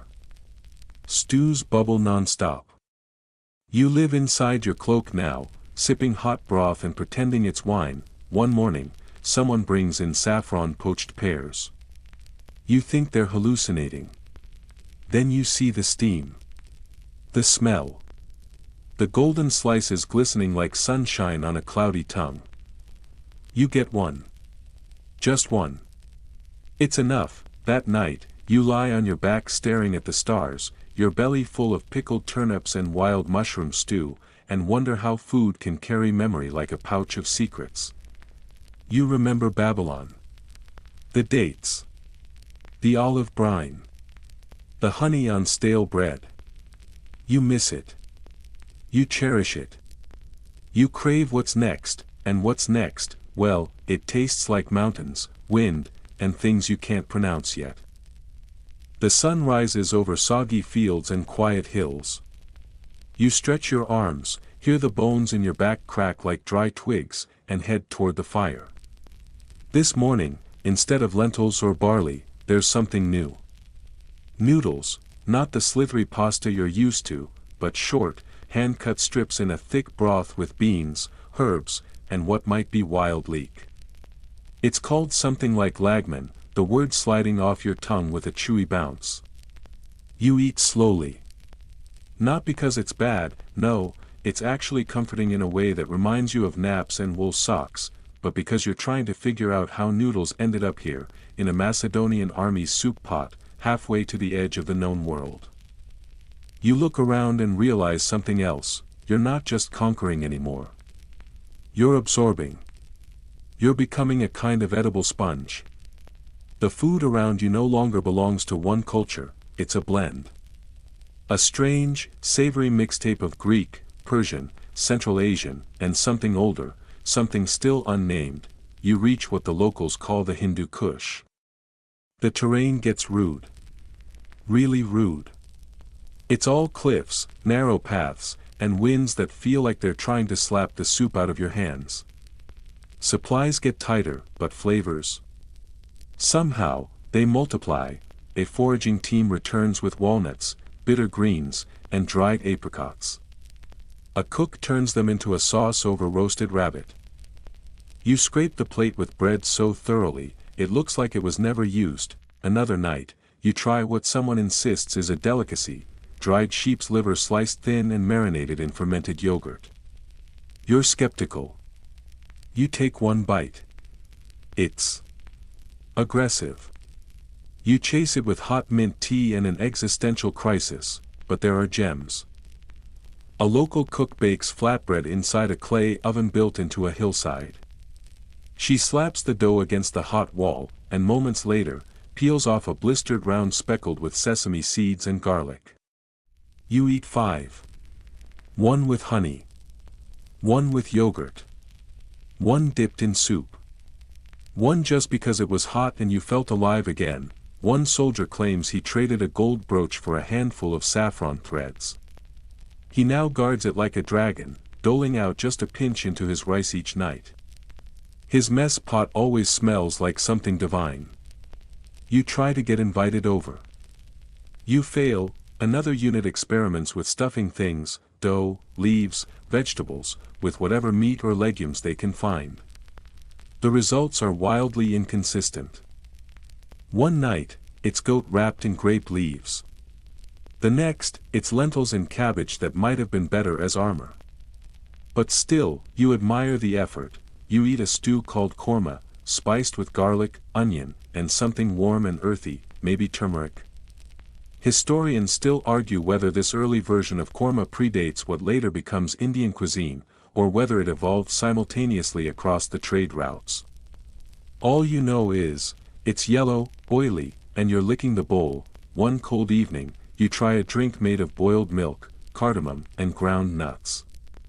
It's thick, like sipping melted dessert, and lulls your nerves like a lullaby in liquid form. You ask for more. They shake their heads. It was made from a secret stash of almonds. You vow to start your own stash immediately. Then there's the chutney. Or whatever passes for it here. It's green, it's herby, it's spicy, and it makes your otherwise boring lentil paste sing like a chorus of tiny edible angels. You watch closely as the cook makes it, handfuls of fresh herbs, a dash of vinegar, crushed nuts, and what might be wild garlic. You memorize the motion. A new fruit enters your life, tamarind. Sticky, tangy, sour-sweet. The locals make it into paste, dissolve it into stews, even mix it with honey to drizzle over rice. You try it and feel your cheeks pinch from the tartness. You grin through the pucker. Another food trend spreads quietly through camp, pickled lemons. A jar shows up in one officer's tent, then another. It's intense, salty, mouth-wateringly sharp. People start slicing them thin and adding them to everything, rice, meat, even fish. One night, someone drops a chunk into hot wine. It's weird. And not bad. You start noticing the rise of food gossip. Did you hear who found pistachios? That guy in the silver helmet gets dried mangoes from a merchant. The commander's aide has a personal stash of rosewater. Everyone's chasing flavor. You're all foodies now, you just don't have the Instagram. And spices, oh, the spices. Cumin appears. Then cardamom. Then a whisper of cloves in a stew that tastes like a hug wearing boots. You wonder how many of these precious powders traveled here on camelback, stored in tiny sacks and traded like treasure. You start to crave not just food, but meals with story, meals with surprise. Even something as simple as rice becomes a curiosity. One night, you taste it cooked with crushed fenugreek and onion. Another night, it's toasted first, nutty and brown, then simmered with dates. You find yourself talking about rice like it's a moody relative. Historians still debate how much Alexander's troops influenced local foodways, or how much the local food influenced them. One theory says this blend of Greek meat Central Asia is the origin of fusion cuisine. Another theory says everyone was just really hungry and bored. Either way, your taste buds are riding the wave. There's also more wine now. Sweet, spiced, and infused with whatever someone thought was edible. One batch is mixed with pomegranate syrup and rosemary. It tastes like someone tried to bottle autumn. You drink too much and hug a tree. It doesn't hug back. You try wild almonds roasted over fire and tossed with salt and something sharp, maybe sumac. You think about hoarding them. You realize everyone else already is. There's an underground almond economy happening right under the officers' noses, and then, a culinary miracle, someone discovers cheese-filled dumplings. The dough is tender. The filling is tangy, salty, addictive. You have no idea how it came to be. Was it a dream? A gift from the food gods? A prank gone right? You eat 10 before someone punches you in the arm and says save some. Goat face. One morning, the camp is served something new, a cold dish of strained yogurt mixed with cucumbers, mint, and garlic. You blink. It's like eating winter. Cold, sharp, invigorating. A punch in the mouth from a snowflake. You ask for seconds. As the terrain flattens and you inch closer to the Indus, new ingredients begin to appear: mustard seeds, sesame oil, unfamiliar lentils. You bite into a flatbread filled with something yellow, spiced, and comforting. It's called dao. You chew slowly, reverently. It tastes like the beginning of something you don't yet understand. Your army isn't just marching anymore, it's marinating. Everything you eat now holds whispers of everywhere you've been. Even the bad meals, like that one boiled root that tasted like pepper and regret, have become part of the memory quilt you're stitching together. Bite by bite, you fall asleep thinking about saffron pears, mustard oil, and cheese dumplings.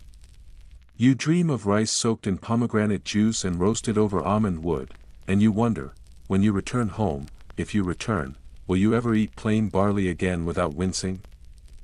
You awaken gently to the soft buzz of a new dawn breaking over the horizon, and the tantalizing scent of freshly baked bread drifts through the air, mingling with the faint smoke of dying embers from last night's fire.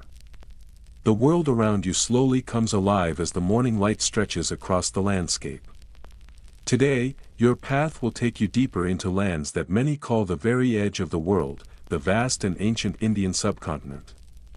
The air itself changes here, growing thick with warmth and humidity, carrying with it the heady promise of spices and flavors that your weary palate has yet to discover.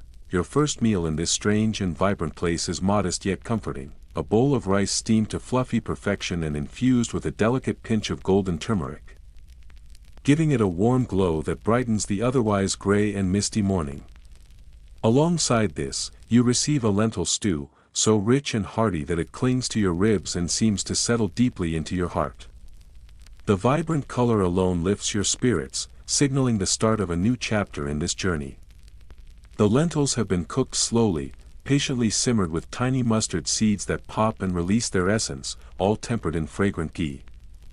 This simple yet profound combination creates a savory warmth that slowly radiates from your stomach all the way to your fingertips, comforting and enlivening you. You are told that this dish is called dao, a fundamental staple of the local diet. The exact origins of dao remain a mystery shrouded in time, with historians still debating whether it first came to be during the campaigns of Alexander or if it predates even those distant events. Regardless of its origin, you savor every spoonful as if it might be your last chance to taste something so pure and enduring. Later, as you rest beside a riverbank, you watch the local people expertly prepare roti, thin, unleavened flatbreads cooked swiftly on a flat iron griddle known as a tawa. Observing the dough puff up and brown in mere moments is utterly mesmerizing, almost like watching a fleeting dance between fire and flour come alive. You try to imitate the process yourself, but your attempt ends in failure, producing something that more closely resembles a well-chewed old sock than a delicate bread. The cook, seeing your effort, chuckles warmly and patiently explains that the secret lies entirely in the rhythm and timing of the hands. In these lands, food feels vibrant and alive. The ingredients leap and mingle in ways that tease your senses and awaken new sensations within you. You taste tamarind again, which has become a common souring agent in many local dishes. It balances perfectly with jaggery, an unrefined cane sugar that carries the rich, complex flavor of burnt honey and caramel. Together, they form a culinary wink and nod, a playful yet sophisticated partnership on your tongue. You also try achar, a variety of pickled vegetables and fruits steeped in pungent mustard oil and an array of bold spices. The sharp, tangy pungency hits your palate like a slap from a velvet glove, surprising yet strangely alluring. Among your companions, opinions differ widely. One officer declares he loves it passionately, while another calls it a form of torture. After trying it yourself, you decide it is both a challenge and a delight, which is precisely why it captivates you. As your travels continue, your meals become more elaborate and indulgent. You feast on spiced meats cooked slowly in earthen pots until tender and succulent. These dishes are infused with earthy cumin, fragrant coriander, and the pungent bite of fresh garlic. Occasionally, the cooks add creamy yogurt to the mix, which thickens the sauce and lends a tangy smoothness that defies your expectations.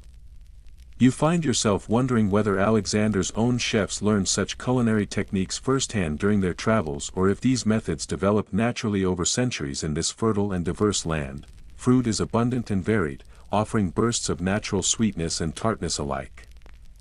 Mangoes drip with golden nectar, guavas burst open with their distinctive tartness, and bananas, curiously, seem almost too sweet, resembling candy from a distant, exotic land.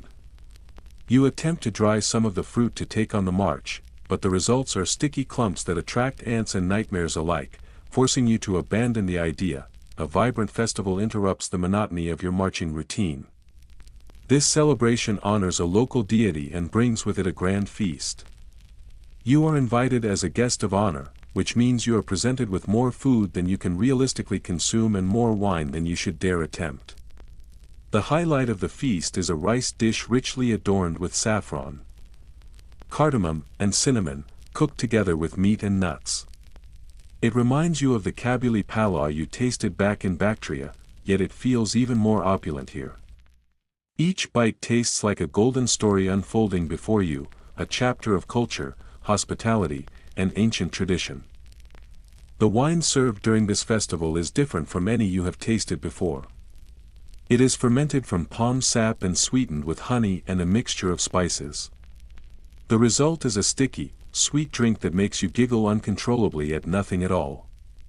You catch yourself trying to describe this unusual beverage to your comrades in Greek, but your explanation falls apart, causing laughter all around.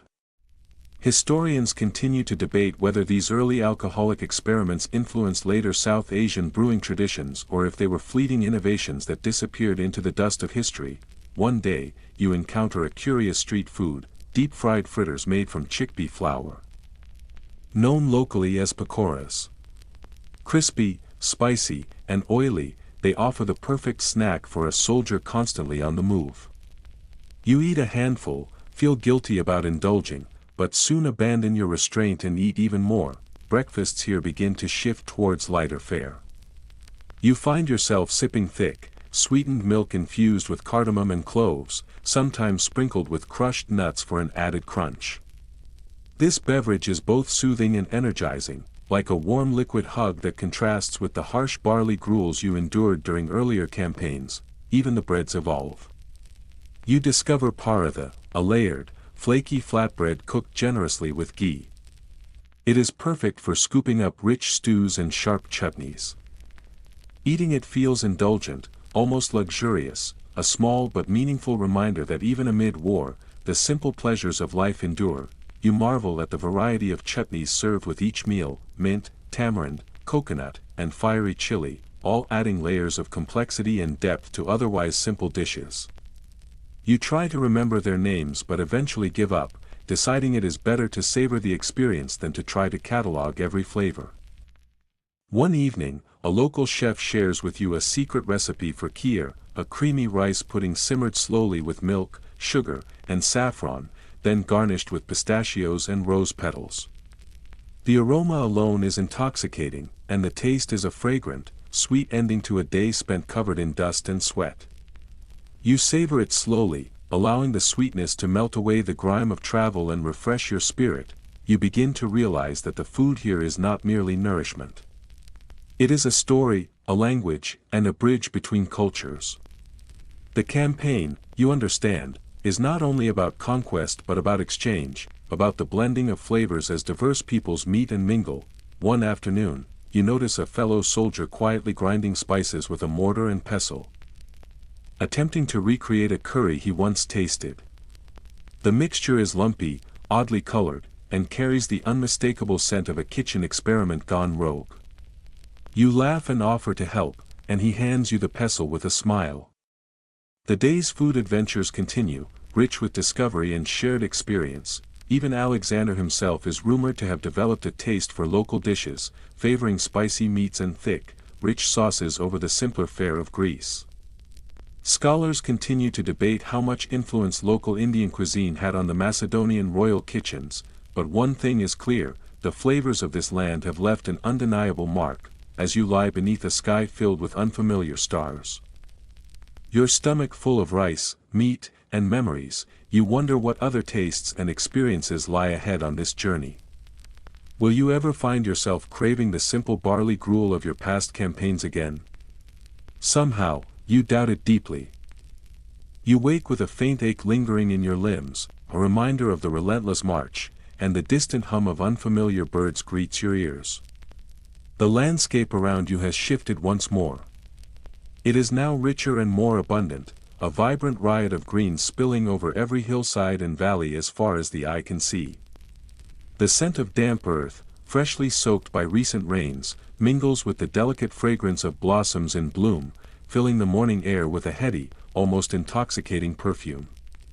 Mixed into this natural bouquet is the faint aroma of smoke rising from early campfires, where the day's first meals are quietly being prepared.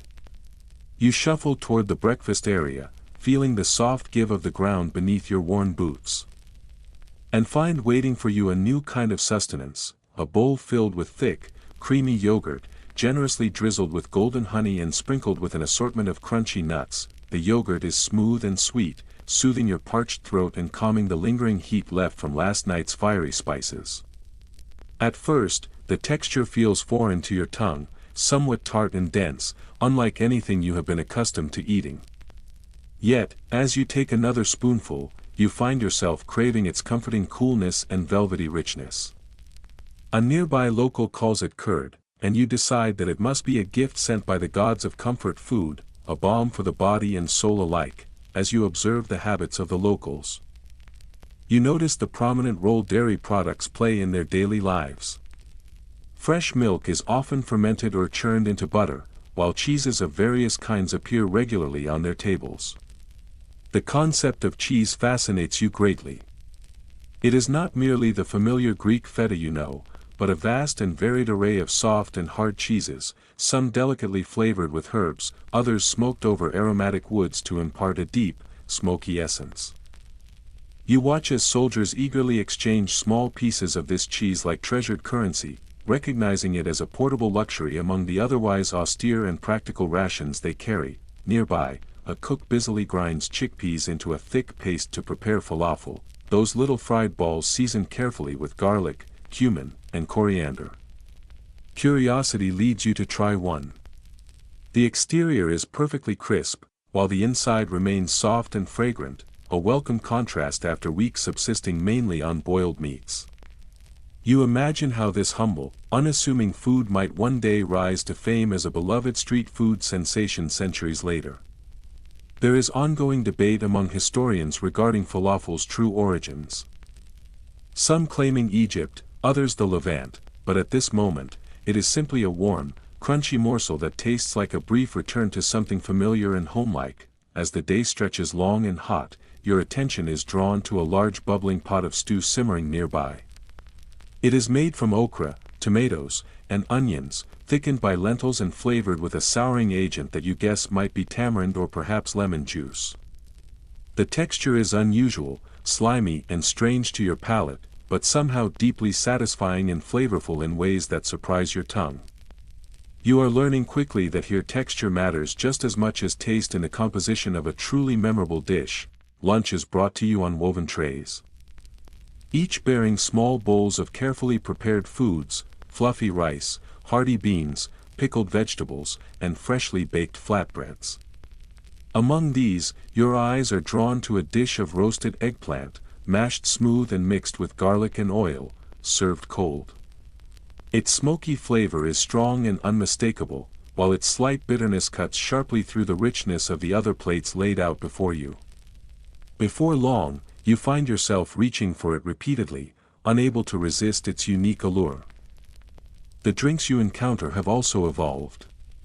Palm wine remains a favorite, but now there is talk of a fermented millet beer, cloudy in appearance and tart in taste, served in hollowed gourds passed around the camp. You take a cautious sip but find it surprisingly refreshing, especially under the scorching midday sun that beats down relentlessly. Suddenly, you catch a whiff of something sweet wafting through the air. You discover dates stuffed with crunchy nuts and rolled generously in delicate coconut flakes. A soldier, smiling with a conspiratorial glint in his eye, offers you one. You bite into it and are greeted by an explosion of caramelized sugar mingling with the chewy richness of the fruit. It feels indulgent, almost decadent, a stolen moment of luxury amid the ever-present dust and fatigue of your journey. Dinner has become a cherished ritual, a welcome pause from the endless march and toil. This evening's meal is rice cooked with an array of spices and dotted with plump raisins and toasted almonds, an early ancestor of what, in later times, will be known as pilaf. The aroma that rises from the dish is intoxicating, filling the camp with warmth and anticipation. You eat slowly, savoring each bite as if it were a rare treasure, mindful that such moments may be fleeting. As night falls, the camp is filled with the gentle crackle of firewood and the low murmurs of soldiers exchanging stories of foods from faraway homes. One recalls fond memories of stuffed grape leaves enjoyed back in Macedon, another boasts of wild honey gathered from treacherous cliffs in Persia. Food has become more than sustenance, it is a thread weaving together disparate lives, a reminder of the places and people that exist beyond this battlefield. You also observe the practical ingenuity of the army as it adapts local methods to suit the harsh realities of the march. You learn the art of drying meats over smoky fires, preparing spiced jerky that can endure long journeys, and fermenting grains into portable foods that resist spoilage. The creativity is impressive, though not always entirely to your taste. Your eyes catch a cook carefully preparing flatbread stuffed with spiced lentils, frying them until golden and crispy.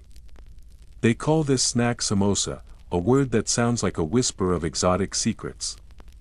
When you take a bite, you discover a flaky, savory treat that satisfies deeply and lingers pleasantly on your palate. Some officers indulge in the extravagance of imported spices. Precious cardamom pods, delicate saffron threads, and glossy black peppercorns that sparkle like tiny jewels. You watch in fascination as these rare powders transform simple meals into sumptuous feasts fit for royalty. However, not every culinary experience is pleasant. One day, a batch of fermented fish arrives at camp. The pungent, challenging aroma assaults your senses.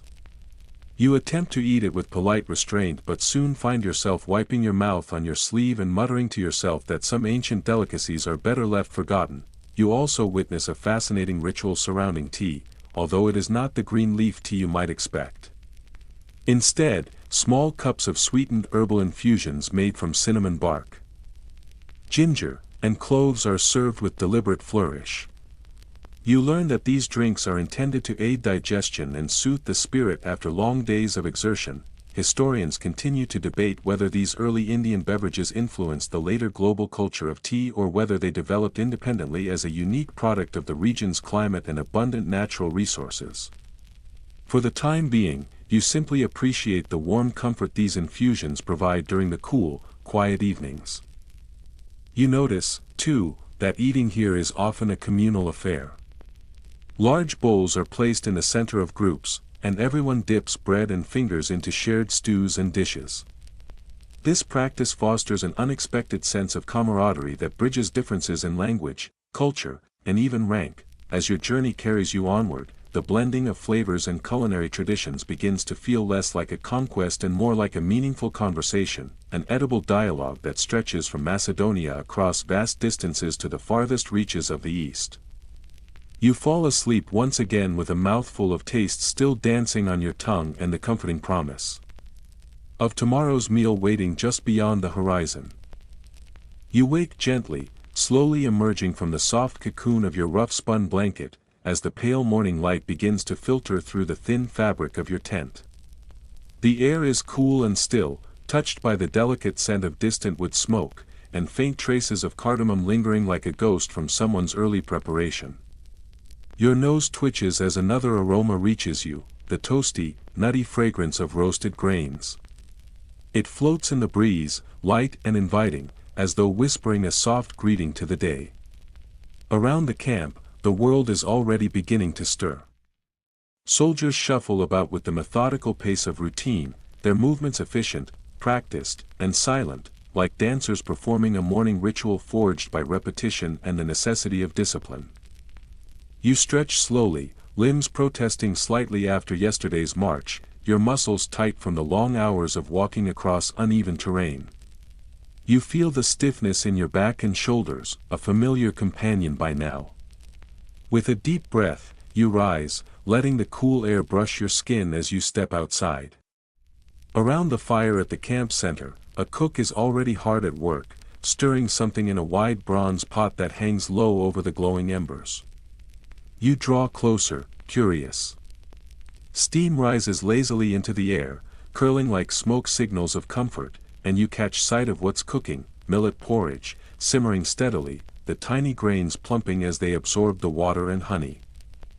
The porridge thickens gradually into something warm, golden, and fragrant, a soft, nourishing dish that smells of earth and warmth, its sweetness subtle but deep. There is something about the simplicity of this meal that comforts you. It's not elaborate, not a feast by any stretch, but it holds a quiet power. It promises fuel, peace, even a little joy. There is solace in the bowl's plainness, in the way the porridge fills the space between hunger and contentment with such quiet ease. You eat slowly, grateful for each bite, the mild sweetness of honey lacing each spoonful like a kindness whispered in the early light. As you eat, your eyes wander to the land beyond the camp. The landscape is shifting, greener now, the soil darker, the air thicker with life. You notice herbs growing wild along the hills and footpaths, coriander with its delicate leaves and sharp citrus tang. Clusters of fenugreek with their strong, earthy scent, and even tiny blossoms of mustard and cumin poking through the underbrush. Locals wander nearby, carefully harvesting these plants in small bundles, cradling them like treasure. The mingled aromas rise in the warmth of the morning sun, creating a heady blend of fragrance, herbaceous, pungent, sharp, and wild. Your breakfast is joined by something new, a flatbread, still warm, handed to you with a quick, practiced motion. It's soft and pliable, and when you tear it open, a puff of steam escapes. The dough is flecked with finely chopped wild onions, giving it a gentle sting that wakes your senses. You dip a piece into a clay bowl of thick yogurt sauce. Creamy and smooth, dotted with bits of fresh mint. The contrast surprises you, the warmth of the bread, the chill of the yogurt, the bite of the onion, and the cool green sharpness of mint all dancing together on your tongue. It's complex and simple at once, a tiny triumph of flavor in a world that often offers little luxury.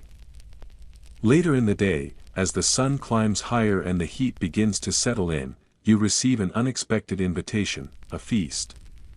There's no ceremony, just a quiet word and a gesture, and soon you find yourself seated among others around an elaborate spread unlike anything you've seen in weeks.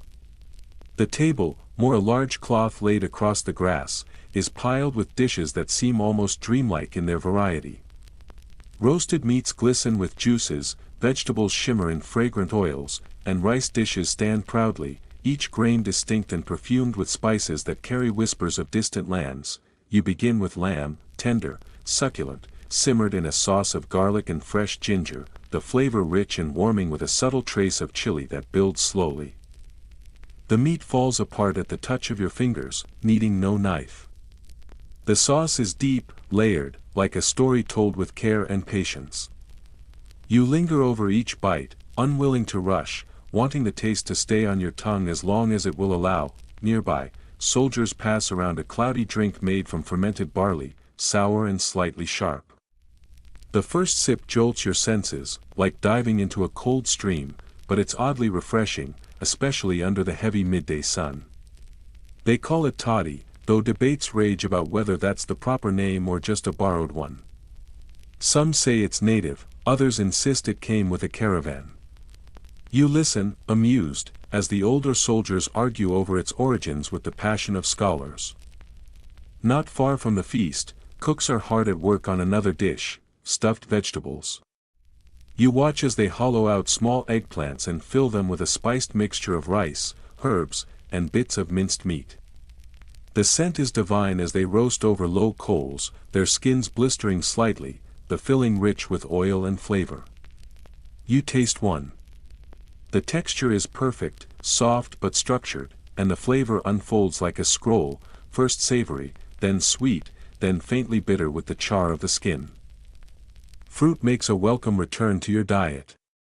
Fresh figs, deep purple, bursting with natural sugars, are passed around, their soft flesh yielding easily. Dried apricots follow, chewy and tart, and then a rare surprise, crystallized ginger, sparkling with sugar and carrying a sharp bite that clears your sinuses and sets your mouth tingling. You laugh out loud, surprised by the contrast after so many savory days. It's small, but memorable. Ghee has become more than an ingredient, it's a presence. It perfumes the air when heated, gives bread a golden crispness, turns stews from bland to luxurious. You see it everywhere now, shining on roasted meats, sizzling in pans, stored carefully in earthen jars to preserve its precious character. You meet a local woman who offers you a taste of something strange and colorful. Chutney, she says. It's a new word to you. She gives you several to try, a tangy tamarind sauce that grips your throat, a bright mango paste bursting with sunshine, a mint and chili blend that feels like a firecracker in your mouth. You're hooked. Every bite after this feels somehow incomplete without a dab of chutney, as though your palate has been woken from sleep. Bread, once just food, is now performance. A baker shows you how she folds and layers dough with ghee, pressing it flat and toasting it on a round stone until it puffs and flakes. The result is light, crisp, and deeply satisfying. The aroma alone could lift a tired man to his feet. You eat until you feel drowsy from pleasure. One evening, as dusk gathers, a pot of stew appears at the fire's edge. Chicken this time, cooked slowly with onions, garlic, cumin, coriander, cinnamon, a constellation of spices so well balanced it makes your head swim. The meat is soft, the sauce thick, clinging to every grain of rice like a secret. You eat quietly, reverently, as though honoring something sacred. Pickled mangoes and lemons arrive next. Their sharpness cuts cleanly through the richness of the meal, their briny brightness a jolt of life. Soldiers compare notes, each insisting their own method is superior. It's playful, a distraction from the hardships that bind them all. Then, unexpectedly, something sweet. Roasted chickpea flour mixed with sugar and crushed nuts. Halva, they call it. Crumbly, rich, and melt in your mouth decadent. You savor each bite, resisting the urge to eat it all at once. It's a celebration in food form, even drinking water takes on a ritualistic quality. Earthen pots keep it cool, and you are told to drink slowly, mindfully. The taste is pure, grounding. A simple act turns sacred. You begin to see this food not just as sustenance, but as a living record of culture, adaptation, survival, and creativity. Every dish speaks of trade, geography, migration. These meals evolve with the army, absorbing new flavors, techniques, ingredients. Some may be ancient traditions, others born of necessity, but all of it feels important. That night, lying beneath a sky scattered with stars, you replay the day in your mind, the fire-warmed bread, the lamb spice, the tang of chutney, the sweetness of halva. You smile. These shared meals, humble yet profound, are no longer background to the campaign. They are the journey itself, and they bind you to this place. These people, you close your eyes, stomach satisfied, heart quietly full. Tomorrow may bring hardship, dust, hunger, but it may also bring another taste of something new, and perhaps, just perhaps, another fig. The sun rises slowly above the horizon, casting a warm golden glow that gently blankets the entire camp nestled at the edge of a dense, vibrant jungle. As the first rays pierce through the mist curling up from the forest floor, the jungle awakens with the calls of unseen birds and the rustling of leaves stirred by a gentle morning breeze. You take a deep breath, drawing in the humid, heavy air saturated with the scent of damp earth, moss-covered bark, and the rich perfume of blooming tropical flowers, jasmine, hibiscus, and frangipani. The mingling of fragrances stirs something within you, a quiet excitement blooming in your chest, an eager anticipation of the unknown flavors and unexpected pleasures the day may offer. Today's food, you sense, will be something altogether different, something that might linger in memory long after the jungle is left behind. Breakfast is served beneath a natural canopy woven from thick vines and flowering branches, creating a shaded, intimate space where dappled sunlight dances through the leaves in soft golden specks. The stillness of the early morning is broken only by the gentle clatter of utensils and the rustle of banana leaves laid out like plates. Before you, in a carefully carved wooden bowl, sits a steaming porridge made from finely ground rice blended with rich, velvety coconut milk. Its surface glistens faintly, and a delicate wisp of steam rises, carrying with it the sweet, nutty aroma of toasted coconut. The porridge is smooth, luxuriously creamy, and laced with a warmth that spreads gently through your chest as you take the first bite. It is a far cry from the rough barley gruels of colder, harsher lands. This is food that comforts, that soothes, that gently welcomes you into this lush, foreign world. You reach for a small clay vessel filled with golden honey and drizzle a thin stream across the top. It trickles and pools, weaving delicate amber swirls into the white, and as you stir them together, the sweetness lifts the dish to a new level, soft, familiar, and yet utterly new, like an old song heard in a new voice. Later, as the sun climbs higher and the jungle's emerald colors deepen in the light, you follow the enticing aroma of spices carried on the breeze to where a large clay pot simmers slowly over a low fire. The scent is heady and rich, a tantalizing mixture of ginger, turmeric, garlic, and unfamiliar spices that tease your senses with every inhalation. This is the beginning of something locals call a curry, though the word feels woefully inadequate to capture the depth and complexity of what simmers here. The pot contains generous chunks of fish, caught fresh from the nearby river, slow-cooked until they nearly fall apart at the touch. The sauce is a rich tapestry of flavors, deep and layered, tingling on the tongue, at once warming and electrifying. You taste a cautious spoonful, and the first sensation is that of mustard seeds popping lightly against your teeth, releasing their gentle bitterness. Cumin follows, earthy and grounding, before the fresh, citrusy brightness of torn curry leaves lifts everything upward. The experience is a symphony, spicy yet balanced, bold yet elegant. Each note unfolds gradually, lingering on the back of your palate like the final strains of music echoing after a concert's end. You pause, allowing the warmth of the dish to settle into your bones, and marvel at how the jungle's bounty can be coaxed into such brilliance. You soon discover the locals use coconut in ways far more diverse and imaginative than you'd ever imagined. Beyond the familiar sweetness, coconut becomes a creamy, luxurious base for savory sauces, blending seamlessly with chilies and herbs to create unexpected new dimensions. Some historians argue over whether these traditions are purely indigenous or enhanced by contact with ancient traders who brought spices from distant lands. But in the heat of the present moment, with your senses fully engaged, such academic debates seem worlds away. What matters now is the way the coconut transforms each dish, infusing it with depth, comfort, and an unmistakable sense of place. The breads here surprise you. Gone are the griddled flatbreads you once tore apart on dusty roads. Instead, You are handed small, soft rice cakes called idlis, steamed to a perfect fluffiness. They are slightly sticky, almost spongy, with a subtle sweetness that provides a pleasing contrast to the boldness of curry. You pop one into your mouth and savor the gentle way it yields beneath your bite, absorbing the spiced sauce like a sponge soaking in warmth. These cakes are quickly becoming a staple, especially useful during travel, their texture light but their nourishment satisfying. Fruits burst forth as a central component of daily meals. You sink your teeth into a slice of pineapple so fresh and bright it makes your eyes water, the acidity cutting cleanly through the thickness of the air.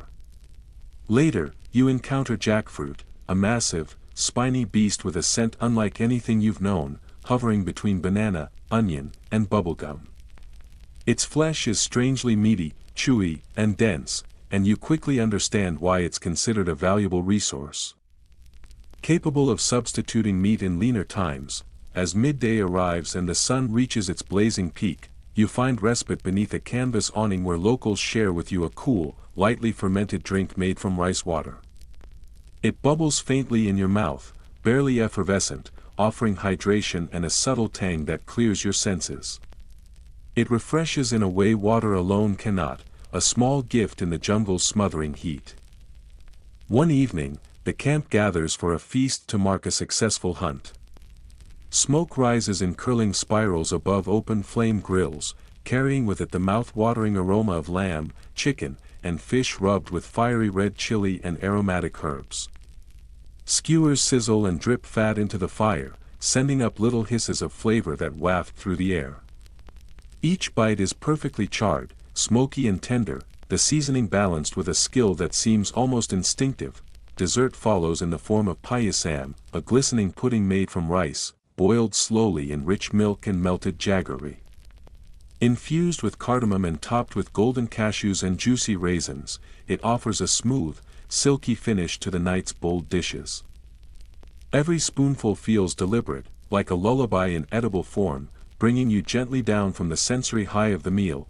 Near the cook tents, you observe soldiers and locals collaborating in the creation of pickles, bright, pungent, and fiercely flavored.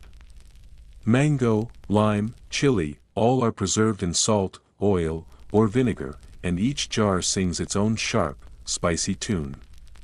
Soldiers pass them around with exaggerated caution, daring one another to take larger bites, tongues ablaze, laughter echoing across the jungle floor. These fiery condiments become cherished accompaniments, injecting zest and mischief into every meal.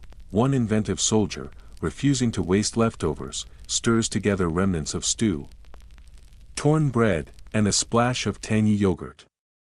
The mixture is rough, messy, and utterly delicious, a happy accident born of necessity.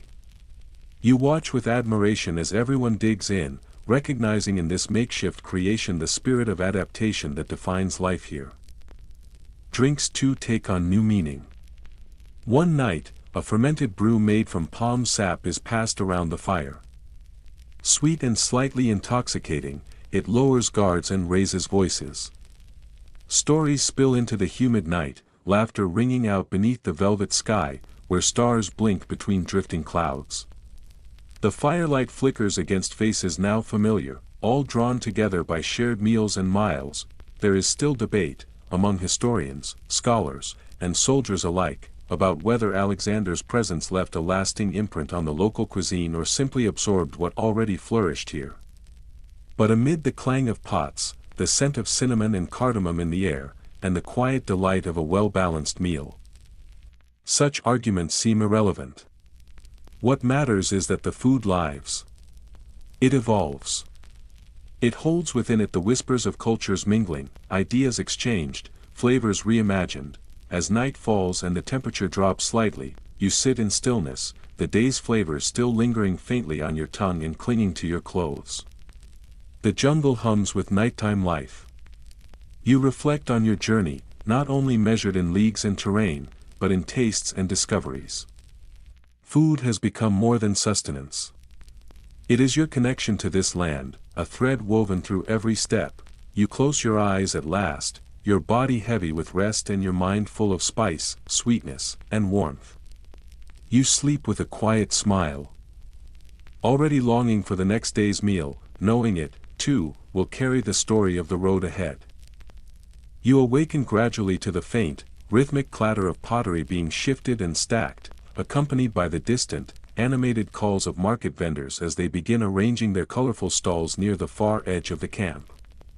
The early morning air is cool and tinged with moisture, carrying a soft, refreshing breeze that rustles gently through the canopy of leaves above. Somewhere nearby, the subtle bray of a donkey is met with a chorus of chattering birds. As you lie still beneath your blanket, you feel your senses slowly tuning in to the day ahead. There is a quiet anticipation in the pit of your stomach. Today promises a journey not by foot, but by flavor. A journey in taste, aroma, and tradition, and the thought alone stirs a warm excitement within you. Soon, breakfast is brought to you, and it arrives not with grandeur but with the comforting appeal of the familiar made delightful. A variety of small dishes are spread out carefully before you, their modest appearance belying the depth of care that went into their making. There is a medley of roasted nuts, hazelnuts, almonds, and walnuts, lightly blistered from fire roasting, their earthy aroma mingling with the crisp morning air. A few perfectly boiled eggs sit beside them, their pearly whites firm yet tender, and their yolks yielding rich and creamy centers. The scent of freshly baked bread rolls wafts temptingly toward you. Warm and yeasty, like an embrace from home. Their golden crusts crackle faintly beneath your fingers as you tear into one. Amid these offerings, one vibrant dish catches your eye, a green chutney so bright and vivid it seems almost alive. It has been crafted with freshly picked coriander leaves, fiery green chilies, and the barest whisper of raw garlic. Its aroma is sharp, almost citrusy, and the first taste sends a jolt of brightness through your senses. It slices through the richness of the eggs and the warmth of the bread like sunlight through a cold morning. You marvel at how a paste so humble can hold such power, power to enliven, to invigorate, to remind you that food, at its best, need not be extravagant to be unforgettable. Not far from where you sit, a large pot simmers slowly over a low flame. Its sides are blackened from long use, and the bubbling within is deep and rhythmic. The pot holds a stew thick with tender chunks of goat meat that have surrendered to hours of slow cooking. Plump dried apricots swim lazily among the shreds of meat, their sweetness infusing the dish with a soft, almost floral depth. Onions, caramelized until golden and soft, lend a savory backbone, while the subtle tang of tamarind cuts through the richness with grace. The aroma alone is enough to make your mouth water. You watch in quiet fascination as locals lean over the pot, lifting out ladlefuls, picking through the meat with reverent care, savoring every bite as if it were sacred. You begin to notice patterns. This cuisine is not merely thrown together. It is deliberate, thoughtful. The spices are balanced with practiced precision. Bitterness is softened by sweetness, heat by coolness, richness by acid. The stew is a symphony of sumac, a tart crimson spice whose citrus notes lift the dish, adding layers that tease and dance across your tongue. Each element has its role to play, and the result is something greater than the sum of its parts. Later in the day, you sample a delicate rice pilaf. Each grain stands separate, fluffy, and lightly scented. Toasted almonds are scattered throughout, offering a satisfying crunch, while golden raisins deliver brief, sugary explosions of flavor. The dish is served with simple but vibrant salads, chopped cucumber, ripened tomatoes, and pungent red onions, all tossed with a squeeze of fresh lemon juice and a generous pinch of salt. The contrast between the freshness of the salad and the warmth of the rice is delightful. It cleanses the palate, renews your appetite, and reminds you again of how much thought is given to harmony in these meals. Nearby, the air becomes thick with the smoky perfume of meat cooking over open coals. Cooks prepare skewers with a practiced rhythm, threading generous chunks of chicken and lamb onto long metal rods. Each piece of meat has been marinated in a luscious blend of creamy yogurt, garlic, and a symphony of ground spices, cumin, coriander, turmeric, perhaps a touch of clove. The skewers are laid carefully over the fire and basted frequently with the marinade, which bubbles and chars into a fragrant crust. When ready, the meat is tender, its juices sealed inside by the smoky kiss of flame. The flavor is intense and primal, a perfect marriage of time, heat, and spice. Throughout the day, fruit remains a recurring pleasure. You are handed a plump pomegranate and gently peel back its tough, leathery skin to reveal rows of jewel-like seeds. The act itself feels ceremonial. Each ruby-red arrow snaps between your teeth, releasing a burst of tart, bright juice that leaves a sweet sharpness on your tongue. There is something deeply satisfying in the repetition: dig, pluck, savor. A tiny joy hidden in each glistening orb. As the sun begins to lower and the camp shifts toward evening rhythms, the final meal takes on a celebratory air. Large platters are brought out and placed in the center of the gathering. There is no formality here, no assigned seats, just the communal circle and the understanding that food is meant to be shared. Flatbreads, still warm from the oven, are passed around and torn by hand. Stews are ladled thickly into shallow bowls, and pickles of lemon, mango, and chili sparkle in their vinegar brine. Chutneys dot the table like paint on a palette. Yogurt, creamy and cool, is offered to temper the fire of spices. Laughter and conversation rise easily between bites. Hands move confidently, tearing, scooping, feeding one another. It is not merely a meal, it is a ritual of belonging. Tonight, dessert takes the form of halva, though not quite as you remember. This version is made from golden semolina, toasted slowly in clarified butter until fragrant. It is flavored with delicate rosewater, its sweetness soft and floral rather than cloying.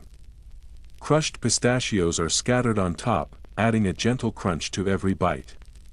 The halva melts on your tongue like a whisper, leaving behind the faint memory of blossoms and warmth. The drinks that accompany the day's meals range from strong black teas brewed with whole cardamom pods to thick, creamy milk infused with crushed cinnamon and pepper.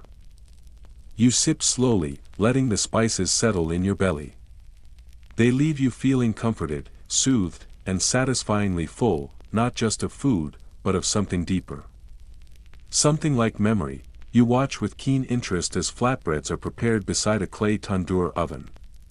The dough is kneaded by hand, shaped into thin rounds, and slapped against the oven's interior walls. The intense heat puffs the dough into soft, chewy bread, while the exposed edges darken and crisp. When they are pulled free with metal tongs, the breads are hot and slightly charred, their smoky scent mingling with the night air. There is quiet reverence among the soldiers as they speak of saffron. They talk of it not merely as a spice but as a treasure. The threads are crimson, almost glowing, and just a pinch can transform a dish into something regal. A bit of saffron is stirred into steaming rice, and you watch as it turns golden, the aroma rising like perfume. Even the simplest grain becomes something noble with this touch of luxury. Over time, you begin to notice something else. Food has become a kind of storytelling here. Recipes are shared like secrets, and ingredients are traded like heirlooms. Meals are no longer just fuel, they are memories. Each dish speaks of a place, a person, a history. The flavors tell stories of journeys taken, families left behind, and cultures meeting briefly, perhaps only once, in a pot stirred by many hands. Historians still debate the impact of these exchanges. Were they fleeting, or were they foundational? Did they spark the beginnings of something greater? You find yourself less concerned with the scholarly conclusions and more captivated by what lies before you: a bowl, a plate. A bite, each one brimming with story. As night falls and the stars scatter across the sky like grains of salt, you lie back with your hands behind your head. The flavors of the day linger still, sharp, sweet, smoky, floral. They are memories now, but also promises of more to come. And as you breathe deeply, you feel an overwhelming, quiet gratitude, for the meals, for the people, and for the unexpected pleasure of discovering the soul of a place through its food. You awaken to the gentle, soothing sound of firewood crackling low in the embers, its soft pop and hiss mingling seamlessly with the stillness of the cool morning air. The faint, almost whispering aroma of toasted spices drifts through the camp in invisible ribbons, wrapping the surroundings in a warm, inviting perfume that gradually stirs your awareness.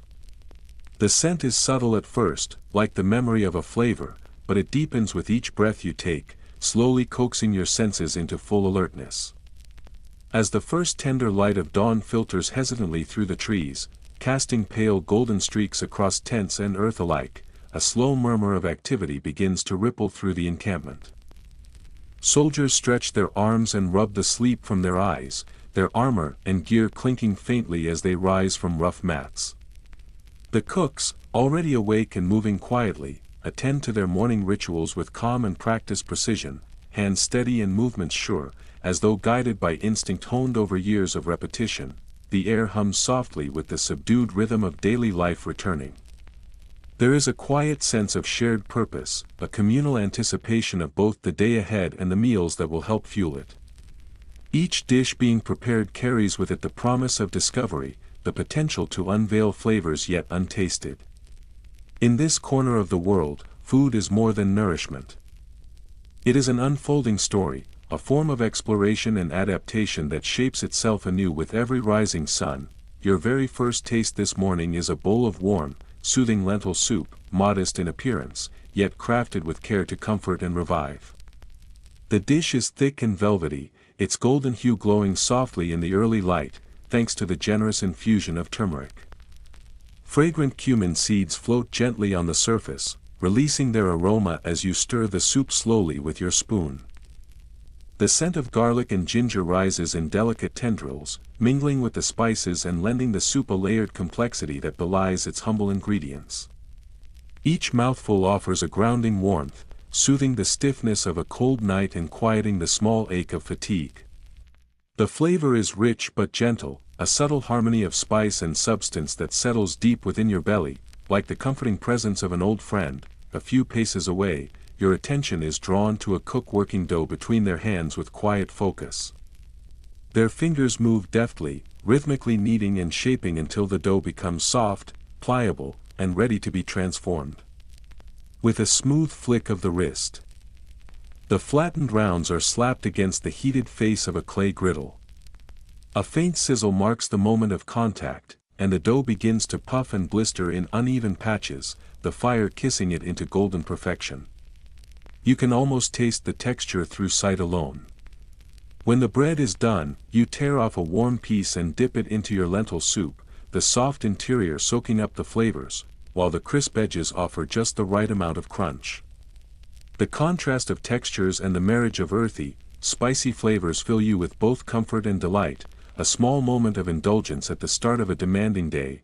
From another corner of the camp kitchen, a new aroma wafts toward you.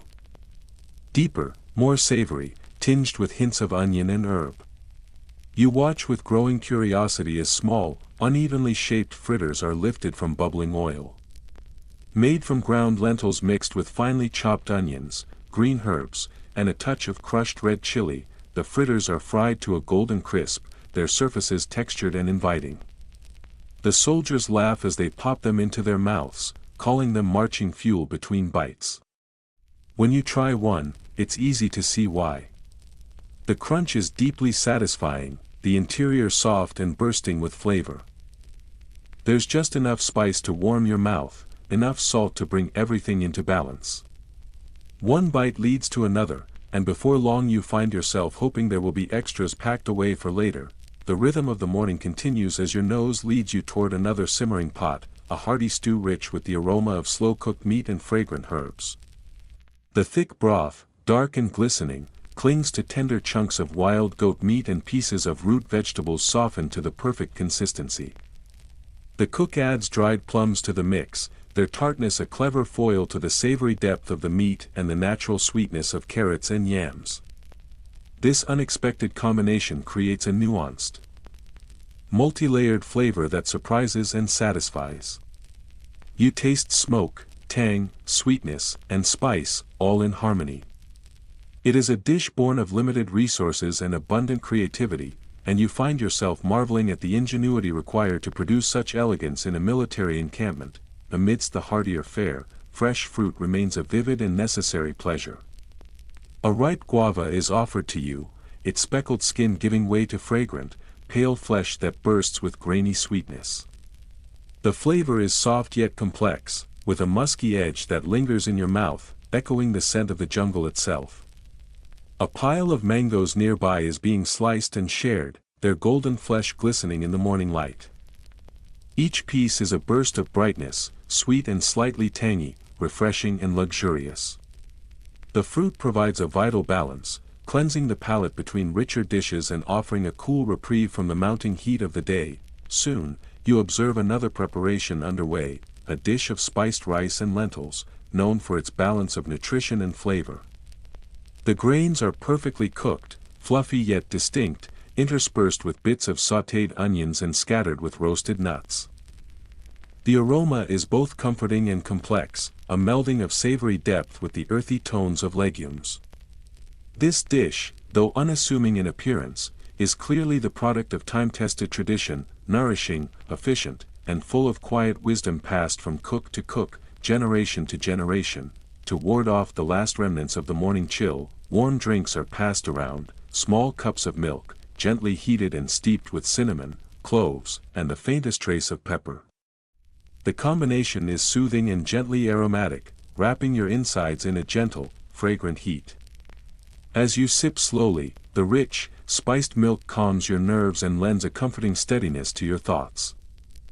Once again, you notice the presence of honey, tucked away in ceramic jars and used not merely as a sweetener but as a foundation for marinades and sauces. You learn that it balances the heat of chilies, rounds out the tang of vinegar, and lends a silky sheen to glazes and dressings. Soldiers refer to it as liquid gold, a morale booster, an energy spike, a healer. One remarks with a grin that if they could take only one ingredient into battle, honey would be it. You are drawn next to the familiar ritual of tandoor cooking, a technique you've come to associate with deeply satisfying meals. Long metal skewers are threaded with chunks of marinated meat and inserted vertically into the blazing heart of the clay oven. The fire chars the outside quickly, sealing in juices while smoke infuses every fiber. The result is astonishing, each bite tender, smoky, and full of layered flavor. There is a primal satisfaction in eating food cooked this way, a connection to fire and earth that speaks across centuries and cultures. Though historians continue to debate the origins of these methods, whether born of local invention or brought with the Macedonian campaign, the food itself bears witness to something deeper. Here, flavors, techniques, and ingredients intermingle and evolve, weaving together a culinary tapestry that tells a story not of conquest or domination, but of adaptation and mutual influence. Food, in this sense, becomes the most enduring form of diplomacy, a language spoken with hands and shared plates. As evening gathers and the last rays of sunlight give way to flickering firelight, you find yourself seated near the glowing embers of the communal fire. Around you, comrades gather close, their faces softened by warmth and familiarity. Laughter rises, stories flow, and dishes are passed from hand to hand. It is in these small rituals, these shared moments of nourishment, that the diverse threads of the army knit themselves together. Each meal, each flavor, becomes a reminder of resilience and unity, a celebration of what it means to survive, adapt, and live fully, even amid the hardships of war. With your stomach full and your spirit quieted, you lean back, eyelids heavy, heart content. The taste of spiced milk still lingers on your tongue. You close your eyes, comforted by the knowledge that tomorrow will bring more flavors, more discoveries, and more stories told over food. In this distant land, the journey ahead feels just a little more welcoming. A little less uncertain, thanks to the meals that have made it home, if only for a while. You awaken to greet a new day wrapped in the deep, earthy scent of damp soil mingling with the fresh, invigorating aroma of herbs that have been carefully gathered from the nearby fields at dawn. The camp around you is already stirring with quiet anticipation and a gentle hum of activity as everyone begins to prepare the meals that will sustain and mark the rhythm of this day. Today's culinary journey promises to take you even deeper into the fascinating crossroads of cultures and flavors that this vast campaign has uncovered along its long and winding path, revealing new tastes and traditions with every meal. the morning begins simply, yet with a satisfying richness that fills both body and spirit, a humble dish of boiled chickpeas tossed with finely chopped onions, freshly picked herbs, and a generous sprinkle of coarse salt. Though modest in appearance, the crunch of fresh coriander leaves and the sharp, lively bite of red chili awaken your senses fully, giving the dish a lively brightness that cuts through the cool morning air. It quickly becomes clear how crucial these legume-based dishes are within the camp's daily diet, serving as vital sources of protein, especially during times when meat is scarce or reserved carefully for special occasions. Nearby, you notice one of the cooks stirring a heavy pot filled with a thick, hearty stew made from lentils, ripe tomatoes, and a generous mix of local leafy greens.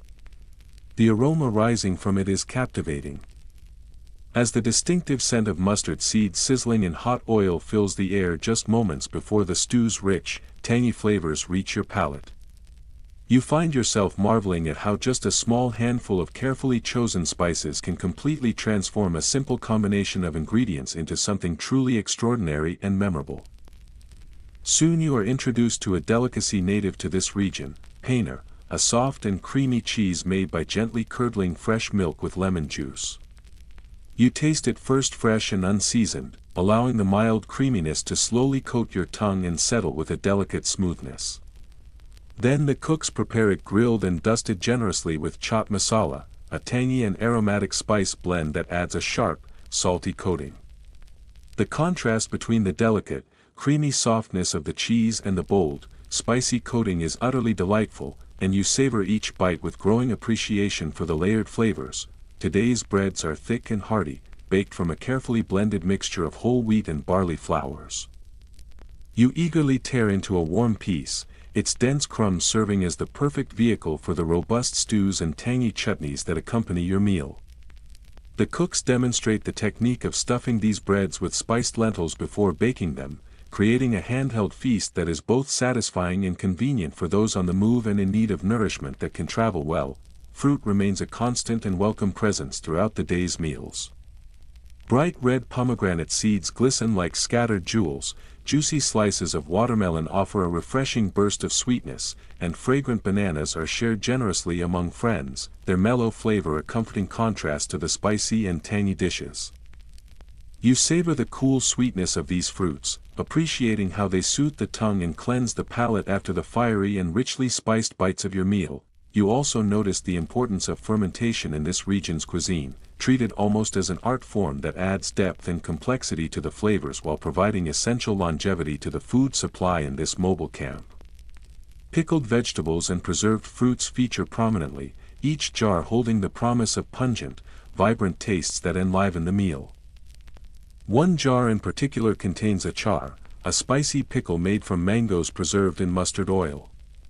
Its pungent aroma speaks of careful preparation and patience, a flavor that carries both intense heat and subtle depth, awakening the senses with each bite. At midday, the entire camp gathers for a special communal dish, biryani. Layers of fragrant basmati rice, richly spiced meats, and crispy fried onions create a feast that delights both the eyes and the palate in equal measure. The cooks take pride in explaining the use of precious saffron strands, which lend a delicate golden hue and subtle floral notes, as well as the addition of rosewater, which elevates this dish into a celebration of luxury and refinement amid the hardships and scarcity imposed by war.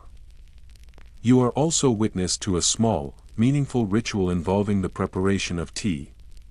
Loose tea leaves are brewed carefully with cardamom pods, fresh slices of ginger, and sometimes a pinch of black pepper. The resulting beverage is both invigorating and soothing, offering a brief moment of comfort and warmth in the midst of the endless marching and the weariness that weighs on everyone's spirits. The fragrant steam rising from the cup seems to carry away tension and fatigue, replacing them with calm resolve. Eager to participate in the culinary traditions, you try your hand at making papedums, thin, crispy wafers crafted from lentil flour that have been carefully dried in the sun before being fried to perfection. The satisfying crunch of each bite quickly explains why these delicate wafers are such a popular accompaniment to meals, offering a delightful contrast in texture and a lightness that balances heavier dishes. Historians may still debate the extent to which these dishes were shared between the Macedonian soldiers and the local populations or whether they remained distinct culinary traditions kept separate by culture and circumstance. What becomes clear to you through this experience is the emergence of a shared culinary language, born from necessity, curiosity, and a genuine willingness to adapt, learn, and exchange knowledge with one another along this vast journey. As the sun slowly sets and the camp's long shadows stretch across the ground, the soldiers and cooks settle down around the fires. Their voices lower to gentle tones, laughter softens to quiet smiles, and the lingering warmth of spices in the air creates a comforting, almost sacred atmosphere. You understand in this moment that food here is far more than just sustenance. It is a source of connection, a keeper of memory, and a subtle yet powerful form of resistance against the harshness and uncertainty of war. Finally, with the flavors of chickpeas, paneer, and biryani mingling richly in your thoughts and dreams, you drift off to sleep, filled with the promise that tomorrow's meal will be just as rich in taste, just as unexpected in discovery, and just as full of life and possibility as the one you have just experienced. The soft morning light filters gently through the rustling leaves overhead as you slowly awaken to the subtle, comforting sounds of the camp beginning to stir. Around you, a quiet symphony unfolds, the gentle padding of light footsteps crossing the earth, whispered conversations exchanged in low tones between early risers, and the occasional metallic clang of cooking utensils striking pots and pans set over small fires. The entire atmosphere hums with a calm sense of anticipation and peaceful preparation. Today's food presents a lesson in the art of resourcefulness, where nothing is wasted and every single bite carries with it a rich story of survival, tradition, and thoughtful care. You begin your morning meal with a simple yet deeply satisfying bowl of thick, creamy yogurt. Its coolness feels especially refreshing against the warmth of the rising sun as it slowly climbs into the sky. Mixed gently into the yogurt are crushed pieces of fresh cucumber, their crispness adding a lively texture, alongside a scattering of fragrant mint leaves whose aroma rises delicately with each spoonful. This simple but elegant combination is known locally as raita, a soothing and refreshing dip that balances and revives the palate. The cool, mild flavors act as a balm, easing you gently into the day while preparing you for the richer and more substantial dishes that will follow throughout the hours ahead. Not far away, a large pot bubbles quietly over a low fire, filled with a hearty stew crafted from wild greens freshly foraged from the surrounding landscape. These tender leaves are paired thoughtfully with nutty wild rice that adds both texture and nourishment. The stew is infused with the smoky heat of dried chilies and the deep, aromatic crunch of toasted mustard seeds that have been briefly fried in hot oil. Its earthy, grounding flavors bring you back to the very land itself, reminding you that even in unfamiliar and far-off territories, the earth still provides vital sustenance and strength to those who know how to seek it carefully. You are then introduced to the practical necessity of drying and preserving food, a skill that proves invaluable during long military campaigns and endless marches across challenging terrain. Thin slices of spiced meat hang carefully from wooden racks, exposed to the gentle breeze as they slowly cure and dry in the open air. The soldiers affectionately refer to this preserved meat as battle jerky, a lightweight, portable source of protein that can be carried easily on the march and eaten whenever hunger threatens to slow their progress. This preservation method not only extends the life of scarce meat supplies but also provides a convenient, energy-rich snack for long days in the field. The breads served here are distinct and deeply satisfying. Shaped into thick, rustic rounds, they are baked directly on heated stones placed carefully near the fire. Just before baking, each round is brushed liberally with ghee, a clarified butter that melts luxuriously into the warm dough, imparting a rich flavor and a delicate, glossy sheen. You eagerly break off a piece of the warm bread, breathing in its buttery aroma before using it to scoop up the thick green stew. The tender crumb of the bread absorbs the complex flavors perfectly, creating a comforting mouthful that fills you with warmth and contentment. Fruit once again plays an important and welcome role in the day's fare. This time you taste tamarind pods, small, sticky, and tart, their flavor bright with an almost citrus-like tang that awakens your senses. Tamarind is used in many ways here, both fresh and dried, lending its characteristic sharpness to sauces, chutneys, and refreshing drinks. You appreciate the way its sour notes provide a lively counterpoint, expertly cutting through the richness and heaviness of many dishes. When lunchtime arrives, you are pleasantly surprised by a crisp salad composed of raw vegetables tossed generously with an abundance of fresh herbs.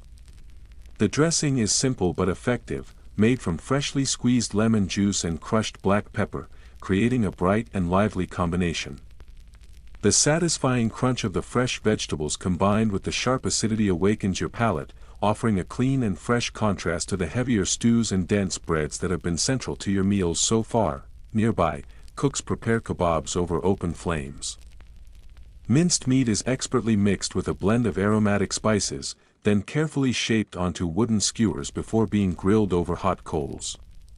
The smoky, spicy scent of the cooking kebabs drifts tantalizingly through the camp, traveling far enough to draw hungry soldiers from the farthest tents, all eager to savor the warm, flavorful meat. The skill involved in crafting these kebabs is evident, each bite bursting with a perfect balance of spice and smokiness. A sweet treat arrives shortly afterward in the form of jalabai. These golden spirals of deep-fried dough are soaked in a thick, fragrant sugar syrup, resulting in a delightful texture that is crispy on the outside and syrupy and sticky within. You bite into one and feel a burst of sugary sweetness that brings an involuntary smile to your face. The playful texture combined with the rich, honeyed flavor provides a perfect and satisfying ending to the meal, a final indulgence that lingers pleasantly on your tongue. To accompany the food, you drink a cooling beverage made from buttermilk, flavored with roasted cumin seeds and a pinch of salt. This savory, tangy drink refreshes and quenches your thirst while aiding digestion. It is quite different from the strong, robust wines you know from your homeland, but it complements the local cuisine beautifully. The drink feels perfectly suited to the heat of the day and the physical exertion of life on the march, offering a gentle reprieve that cools and comforts. Throughout all the preparations and meals, you notice that food here is truly a communal affair. Women and men work side by side in the camp kitchens, sharing recipes, techniques, and stories as they prepare each dish. The act of preparing and sharing meals goes beyond mere nourishment. It is an essential way to bond, to preserve cultural identity, and to find solace and normalcy amid the chaos and upheaval of military life on campaign. Historians may still debate the degree to which Macedonian military practices influenced local culinary traditions, or how much the Macedonians themselves were influenced by the rich and diverse food cultures they encountered on their long journey. You come to realize that the truth likely lies somewhere in between. This is a story of ongoing exchange, of mutual influence, and of a shared culinary heritage born from both necessity and curiosity.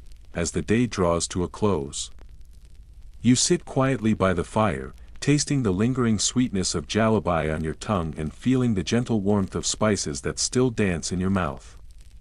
You are filled with a deep sense of connection, not only to the land and its people but also to the shared humanity that is found in every meal, every bite, and every shared moment around the fire. Sleep comes easily that night, wrapped in the comforting embrace of a full belly and a full heart, ready to greet whatever tomorrow's food and adventures might bring. Dawn arrives softly and hazily, the pale morning light filtering gently through the thin canvas walls of the tent. It casts a warm, golden hue that seems to embrace the entire space with a quiet, soothing calm. The faint glow creates delicate shadows that dance slowly as the light strengthens, signaling the start of a new day in this transient and rugged encampment. You awaken gradually, your body stretching slowly from the rest, your senses beginning to tune in carefully to the familiar rhythms and gentle sounds that define life here. Outside, the morning air carries a complex and enticing bouquet of aromas, rich and layered. The smoky wisps of wood fires drift lazily through the cool air, mingling seamlessly with the sweet and spicy scents of food being carefully prepared. These aromas softly beckon you from your sleep, inviting you to rise and greet the day ahead with a sense of quiet anticipation. Around the camp, the atmosphere is already alive with purposeful energy. Soldiers move with disciplined efficiency, sharpening their weapons or tending to their gear, while cooks bustle about with quiet urgency, attending to the early meal preparations. There is an unspoken rhythm to this activity, a harmony born from the necessity of routine and the shared understanding of the day's demands. The morning meal begins in a simple but deeply satisfying way, centered around a humble dish of boiled eggs. These eggs, though modest, are far from plain. They are carefully sprinkled with coarse grains of salt, lending a robust seasoning that enhances their natural flavor. Alongside the salt, a fine dusting of crushed chili flakes is generously added, lending a gentle but persistent heat that tingles lightly on the tongue. This subtle spice awakens your senses without overwhelming them, offering a quiet invitation to savor the moment. As you carefully crack open the smooth, firm shell, the yolk reveals itself to be rich and creamy, perfectly cooked to provide a nourishing boost of protein, essential for the exertions that lie ahead. After having become accustomed to the region's complex and spice-laden culinary traditions, you find a special comfort in the straightforwardness and honesty of the egg's flavor. They offer a grounding simplicity, a moment of respite amid the richly spiced and often intense meals that characterize this place. The eggs serve as a reminder that nourishment need not be complicated to be deeply satisfying. Not far from where you lie resting, a large iron pot simmers gently over a steady fire. Within it bubbles a fragrant soup, crafted from tender lentils and an assortment of fresh herbs picked just hours before. The scent wafts through the camp, filling the air with a delicate aroma that is both light and inviting, soothing yet enlivening. The fragrance rises in gentle, rolling waves, mingling effortlessly with the other cooking smells drifting lazily through the air, creating a rich tapestry of scent that envelopes the camp like a warm embrace. Just before the soup is ladled into heavy wooden bowls for serving, a careful drizzle of fresh lemon juice is added. This small but thoughtful addition brightens the dish with a sharp, clean tartness that instantly awakens the palate. The citrus cuts through the deep, earthy tones of the lentils, creating a perfectly balanced flavor that refreshes and delights with every spoonful. Nearby, you watch with a growing admiration as a skilled cook works deftly and confidently to prepare dosa, thin and crispy pancakes made from a fermented batter of rice and lentils. The batter is poured with precision onto a hot, flat griddle, spreading out thin and cooking carefully until the edges turn a perfect shade of golden brown, crisp, light, and delicate, while the center remains tender and soft, imbued with a faintly tangy flavor that speaks of the natural fermentation process. The skill, experience, and patience required to achieve this exact texture and flavor are evident in every fluid movement the cook makes, each step performed with practiced ease. Traditionally, dosa is served alongside an assortment of chutneys, each offering a distinct flavor and texture. You eagerly sample a variety, starting with a fiery red chili paste that ignites your senses with its bold heat and rich complexity. Followed by a cool, creamy coconut sauce that soothes and refreshes, providing a delightful contrast. These contrasting flavors and textures dance across your palate, elevating the simple dosa into a layered culinary experience that brings unexpected joy. Fruit continues to play a starring role throughout the day's meals and snacks. Juicy guavas, their flesh bursting with a natural sweetness and fragrant aroma, are sliced and shared freely among the camp's inhabitants. Alongside them, fragrant mangoes are carefully peeled and sliced with practiced care, their golden flesh soft and succulent, offering a perfect balance of sweetness and slight tartness. You begin to understand how these fruits are cherished not only as refreshing snacks to be enjoyed between meals but also thoughtfully incorporated into savory dishes and cooling beverages. In these contexts, their flavors provide unexpected and delightful complexity, adding brightness and a hint of natural sweetness that balances rich spices and hearty ingredients alike. As midday approaches, the meal that unfolds before you is a feast built on contrasts and harmony, a testament to the culinary artistry of the region. Spicy pickled vegetables provide a sharp, piquant counterpoint to the cooling, soothing yogurt-based dishes that accompany them. These pickles, tangy and vibrant, awaken the palate with their assertive flavors. Nearby, fragrant rice pilafs are served, steamed to a fluffy, light perfection. The grains separate easily, each one tender yet distinct, releasing subtle floral and nutty aromas. Alongside these sit hearty meat stews, slow-cooked with care over many hours until the meat is tender enough to fall apart at the touch of a fork, richly infused with layers of aromatic spices that permeate every bite. The interplay between heat and coolness, richness and lightness, creates a balanced and deeply satisfying dining experience. Each mouthful surprises and delights, the flavors unfolding in waves that keep your senses engaged and your appetite eager. You observe how communal eating serves as a powerful social glue within the camp. Soldiers and local residents gather together in small circles, passing bowls from hand to hand, breaking bread side by side, and exchanging stories and laughter as they share their meals. The act of eating together appears to ease tensions, fostering a sense of camaraderie and belonging that transcends differences. The food becomes a language of its own, transforming once strangers into companions. Bound by the shared experience of nourishment and mutual respect, among the many treats you're introduced to during your time here is a sweet delicacy made from ground chickpeas and sugar. The mixture is carefully shaped into small, dense balls that are then rolled generously in soft, flaky coconut shreds. The texture is delightfully chewy and satisfying, offering a pleasant resistance with each bite.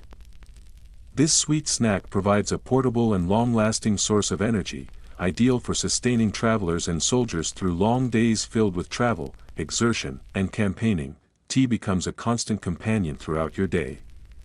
Brewed strong and aromatic, it is infused with fragrant cardamom pods, whose warm and slightly citrusy notes enhance the tea's depth. Occasionally, fresh ginger is added, lending a spicy kick and warming sensation that soothes the body and sharpens the mind. Holding the warm cup in your hands becomes a small but deeply meaningful ritual, a moment of grounding and calm amid the unpredictability and chaos that life in camp often brings. The comfort of tea. Its familiar scent and gentle heat remains a steady presence throughout the day's shifting demands. You also witness the great care and skill taken to preserve ingredients for future use.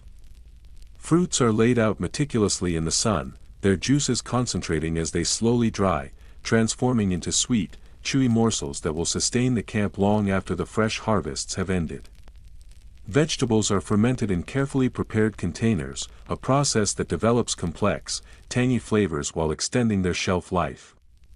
Meanwhile, spices are stored in airtight clay or wooden containers, ensuring their potency and vibrant aromas remain intact for as long as possible.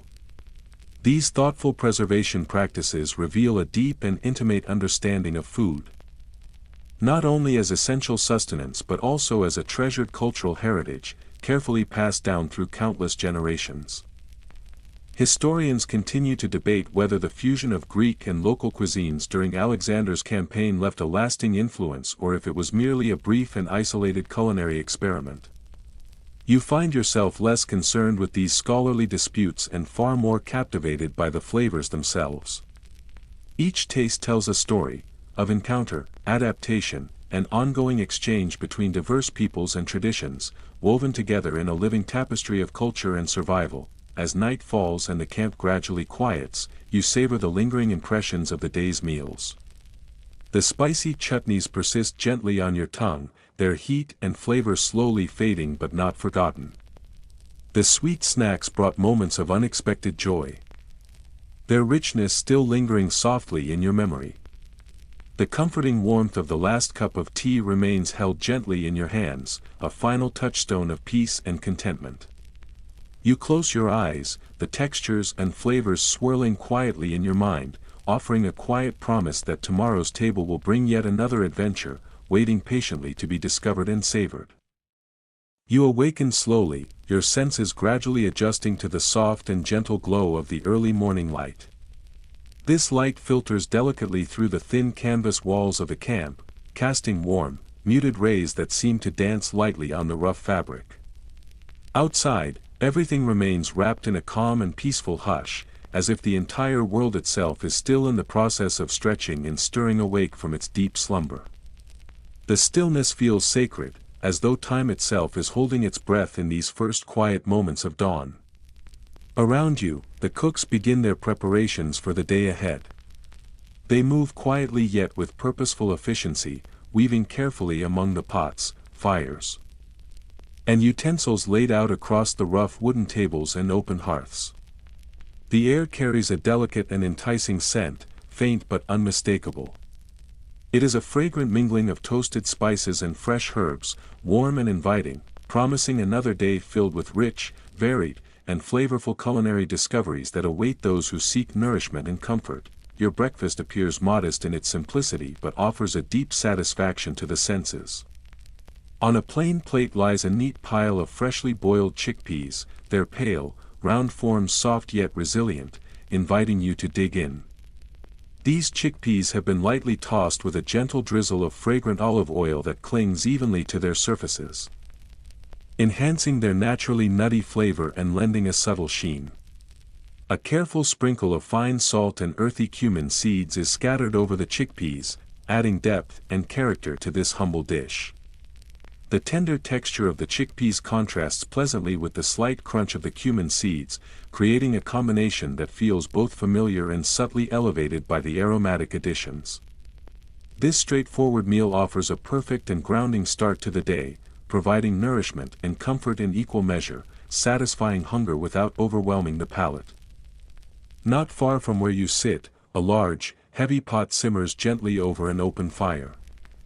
Inside, a rich and hearty stew bubbles quietly, filled with tender chunks of lamb and velvety slices of eggplant. The ingredients have been left to meld together slowly over the course of the morning, allowing the flavors of crushed garlic, freshly chopped coriander, and a touch of warm cinnamon to seep deeply into every bite.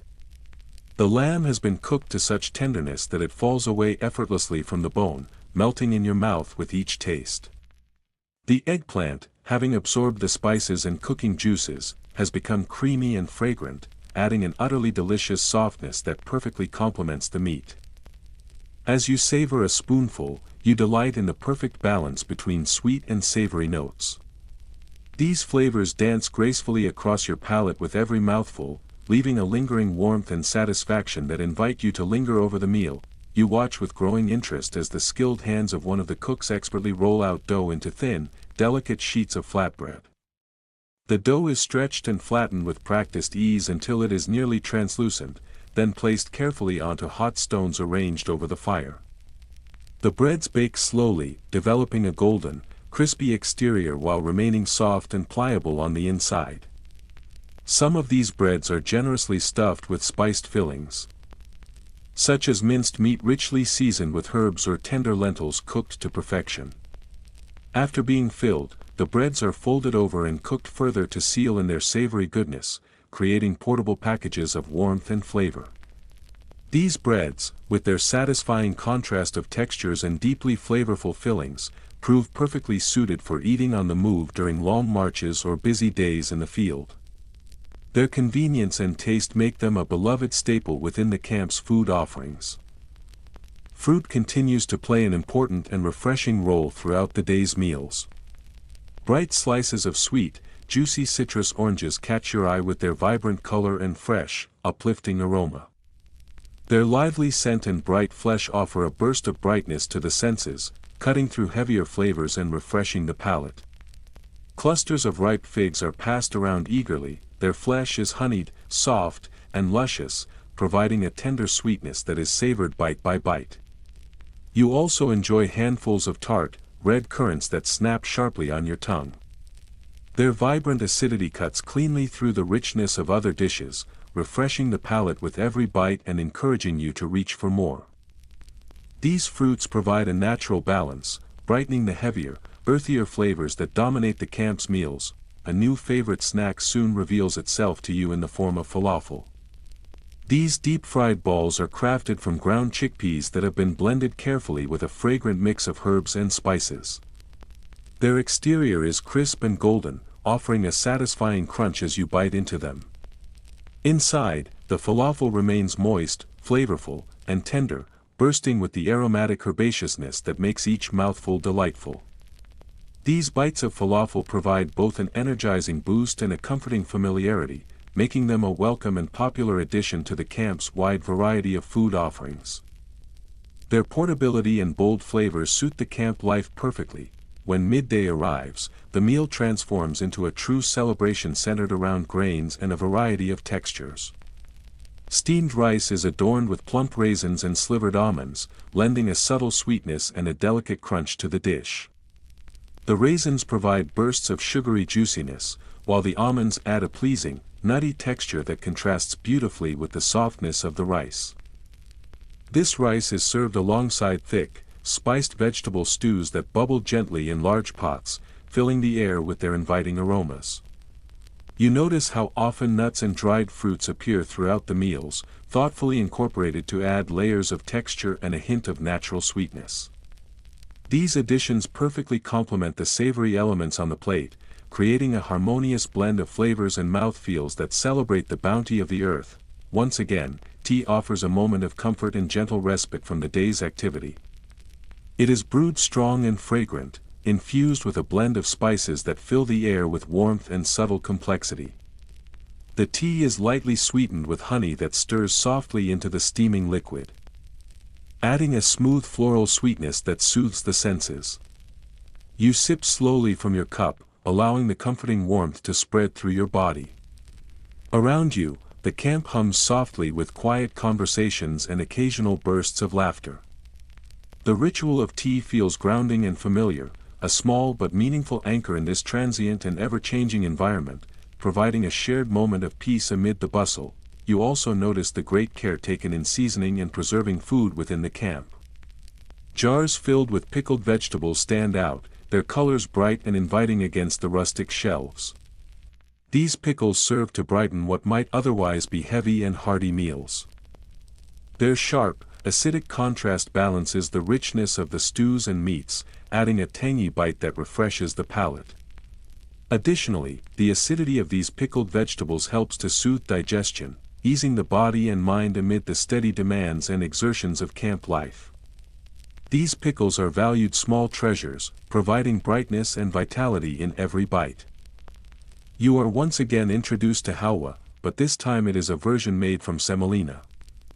The semolina is cooked slowly with clarified butter, known as ghee, and sweetened with jaggery, a rich and unrefined sugar.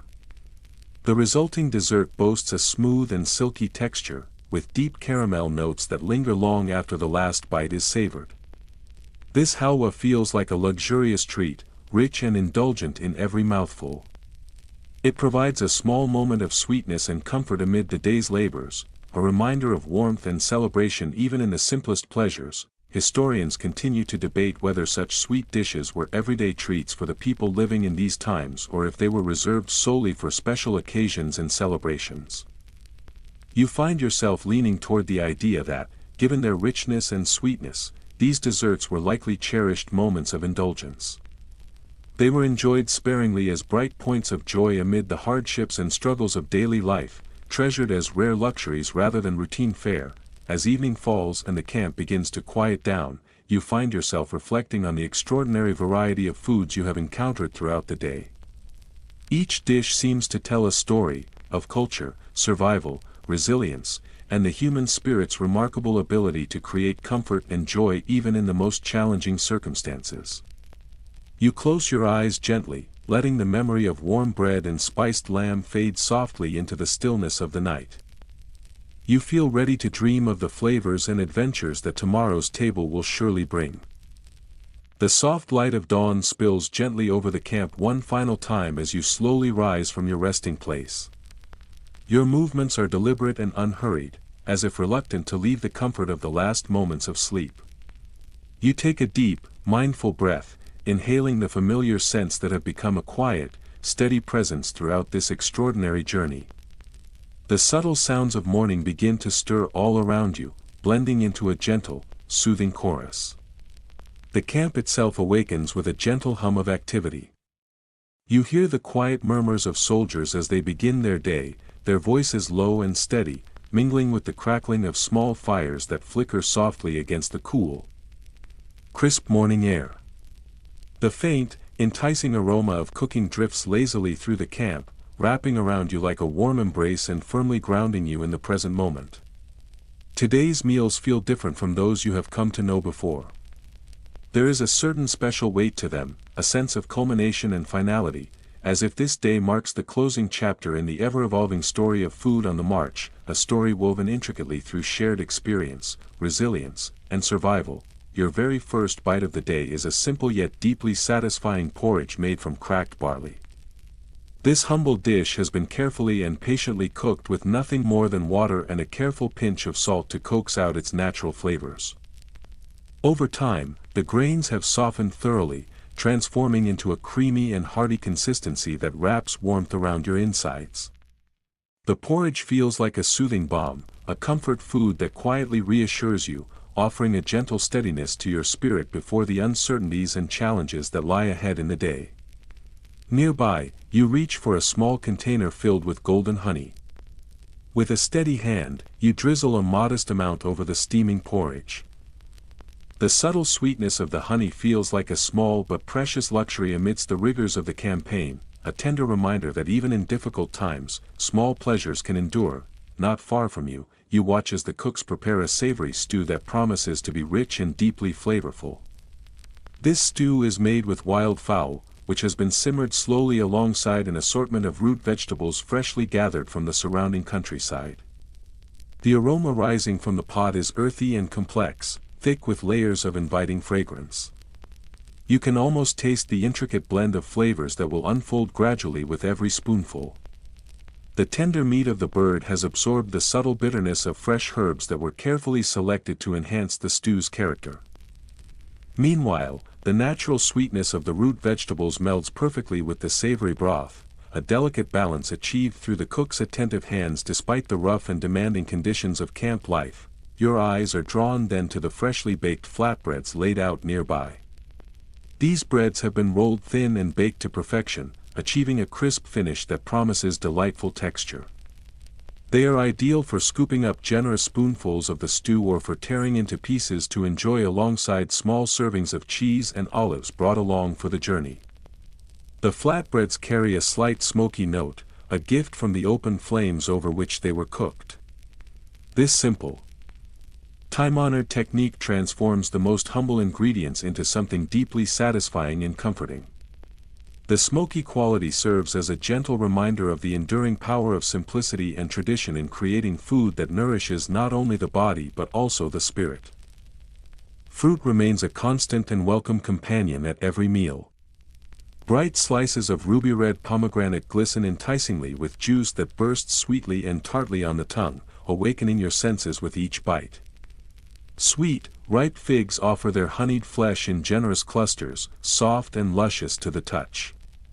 Bunches of plump grapes provide natural sugars, brightening the palate and offering a refreshing contrast to the more savory and spicy elements of the meal. You relish how these fruits balance and complement the dishes before you, adding a natural sweetness that harmonizes beautifully with every flavor on your plate. A delightful surprise makes its appearance in the form of halva made from toasted sesame seeds. The seeds have been carefully toasted to bring out their deep, nutty aroma and then ground into a rich, velvety paste. This paste is then combined with honey to create a dense, crumbly confection that delights all the senses. The texture is satisfyingly firm yet tender, while the flavor is deep and resonant, leaving a warm and lingering sensation on your tongue. This sweet treat feels like the perfect way to bring closure to the day's feast, a fitting and indulgent end to a series of meals that have nourished both body and soul. Tea is brewed one last time for the day. It is strong and fragrant, delicately spiced with cardamom, which fills the air around you with its warm and inviting aroma.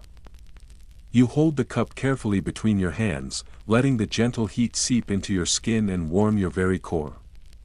This familiar ritual feels grounding and comforting, a small anchor of steadiness amid the vastness of the campaign and the many uncertainties that lie ahead. As you look around the camp, you notice soldiers and cooks gathered together, sharing stories and laughter that light up their faces. The flickering firelight makes their expressions appear warm and animated. The food here has done far more than merely sustain their bodies. It has fostered connections that reach beyond language and culture.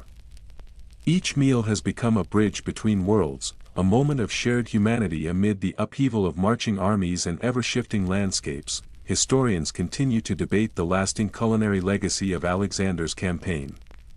Some wonder whether it sparked a true fusion between cultures or if it simply left fleeting impressions on the palate of those who lived through it. To you, however, the true legacy lies somewhere else entirely. It lies in the shared humanity expressed in every bite, in the simple joy that arises when people come together to break bread and share a meal. As night fully descends and the camp settles into quiet repose, a deep calm washes over the space around you. The tastes and smells of this long journey linger softly in your mind, a gentle reminder of adventure, resilience, and the endless curiosity that drives us all forward. You close your eyes and allow the warmth of flatbread, the sweetness of honeyed porridge, and the comforting spice of cardamom tea to mingle together in your memory. Sleep comes slowly, wrapping you in a quiet peace as the story of food on the march fades gently into your dreams. Wind down, the sun has now fully set on our shared journey through the rich and varied culinary world that accompanied Alexander the Great's campaigns. Over the course of this exploration, we have tasted a remarkable range of flavors, from the humble and straightforward to the exotic and surprising. We have experienced the familiar mingling seamlessly with the strange, each dish and ingredient weaving together into a vivid tapestry. This tapestry is one of survival, culture, and unexpected delight, a culinary story that transcends time and geography. Now, as you settle comfortably into the softness and quiet calm of night, allow yourself to be soothed by the gentle rhythms that surround you. Listen to the distant fires crackling softly in the darkness, their warm glow casting flickering shadows. Feel the subtle whisper of spices lingering on your tongue, their delicate aromas a quiet echo of the meals shared long ago. Let the warm, comforting glow of these shared meals ease your mind and spirit, inviting a sense of peace and reflection. These stories we have shared together are far more than simple history, they carry within them timeless reminders of the simple pleasures that unite us all, connecting countless people across vast distances of both time and place. Rest easy now, with the comforting knowledge that in every corner of the past, throughout all civilizations and eras, there was always someone who sat down to eat, to share food, and to dream. Just as you do now, those people found connection and meaning in the act of breaking bread together, creating moments of humanity amid the flow of history. Good night.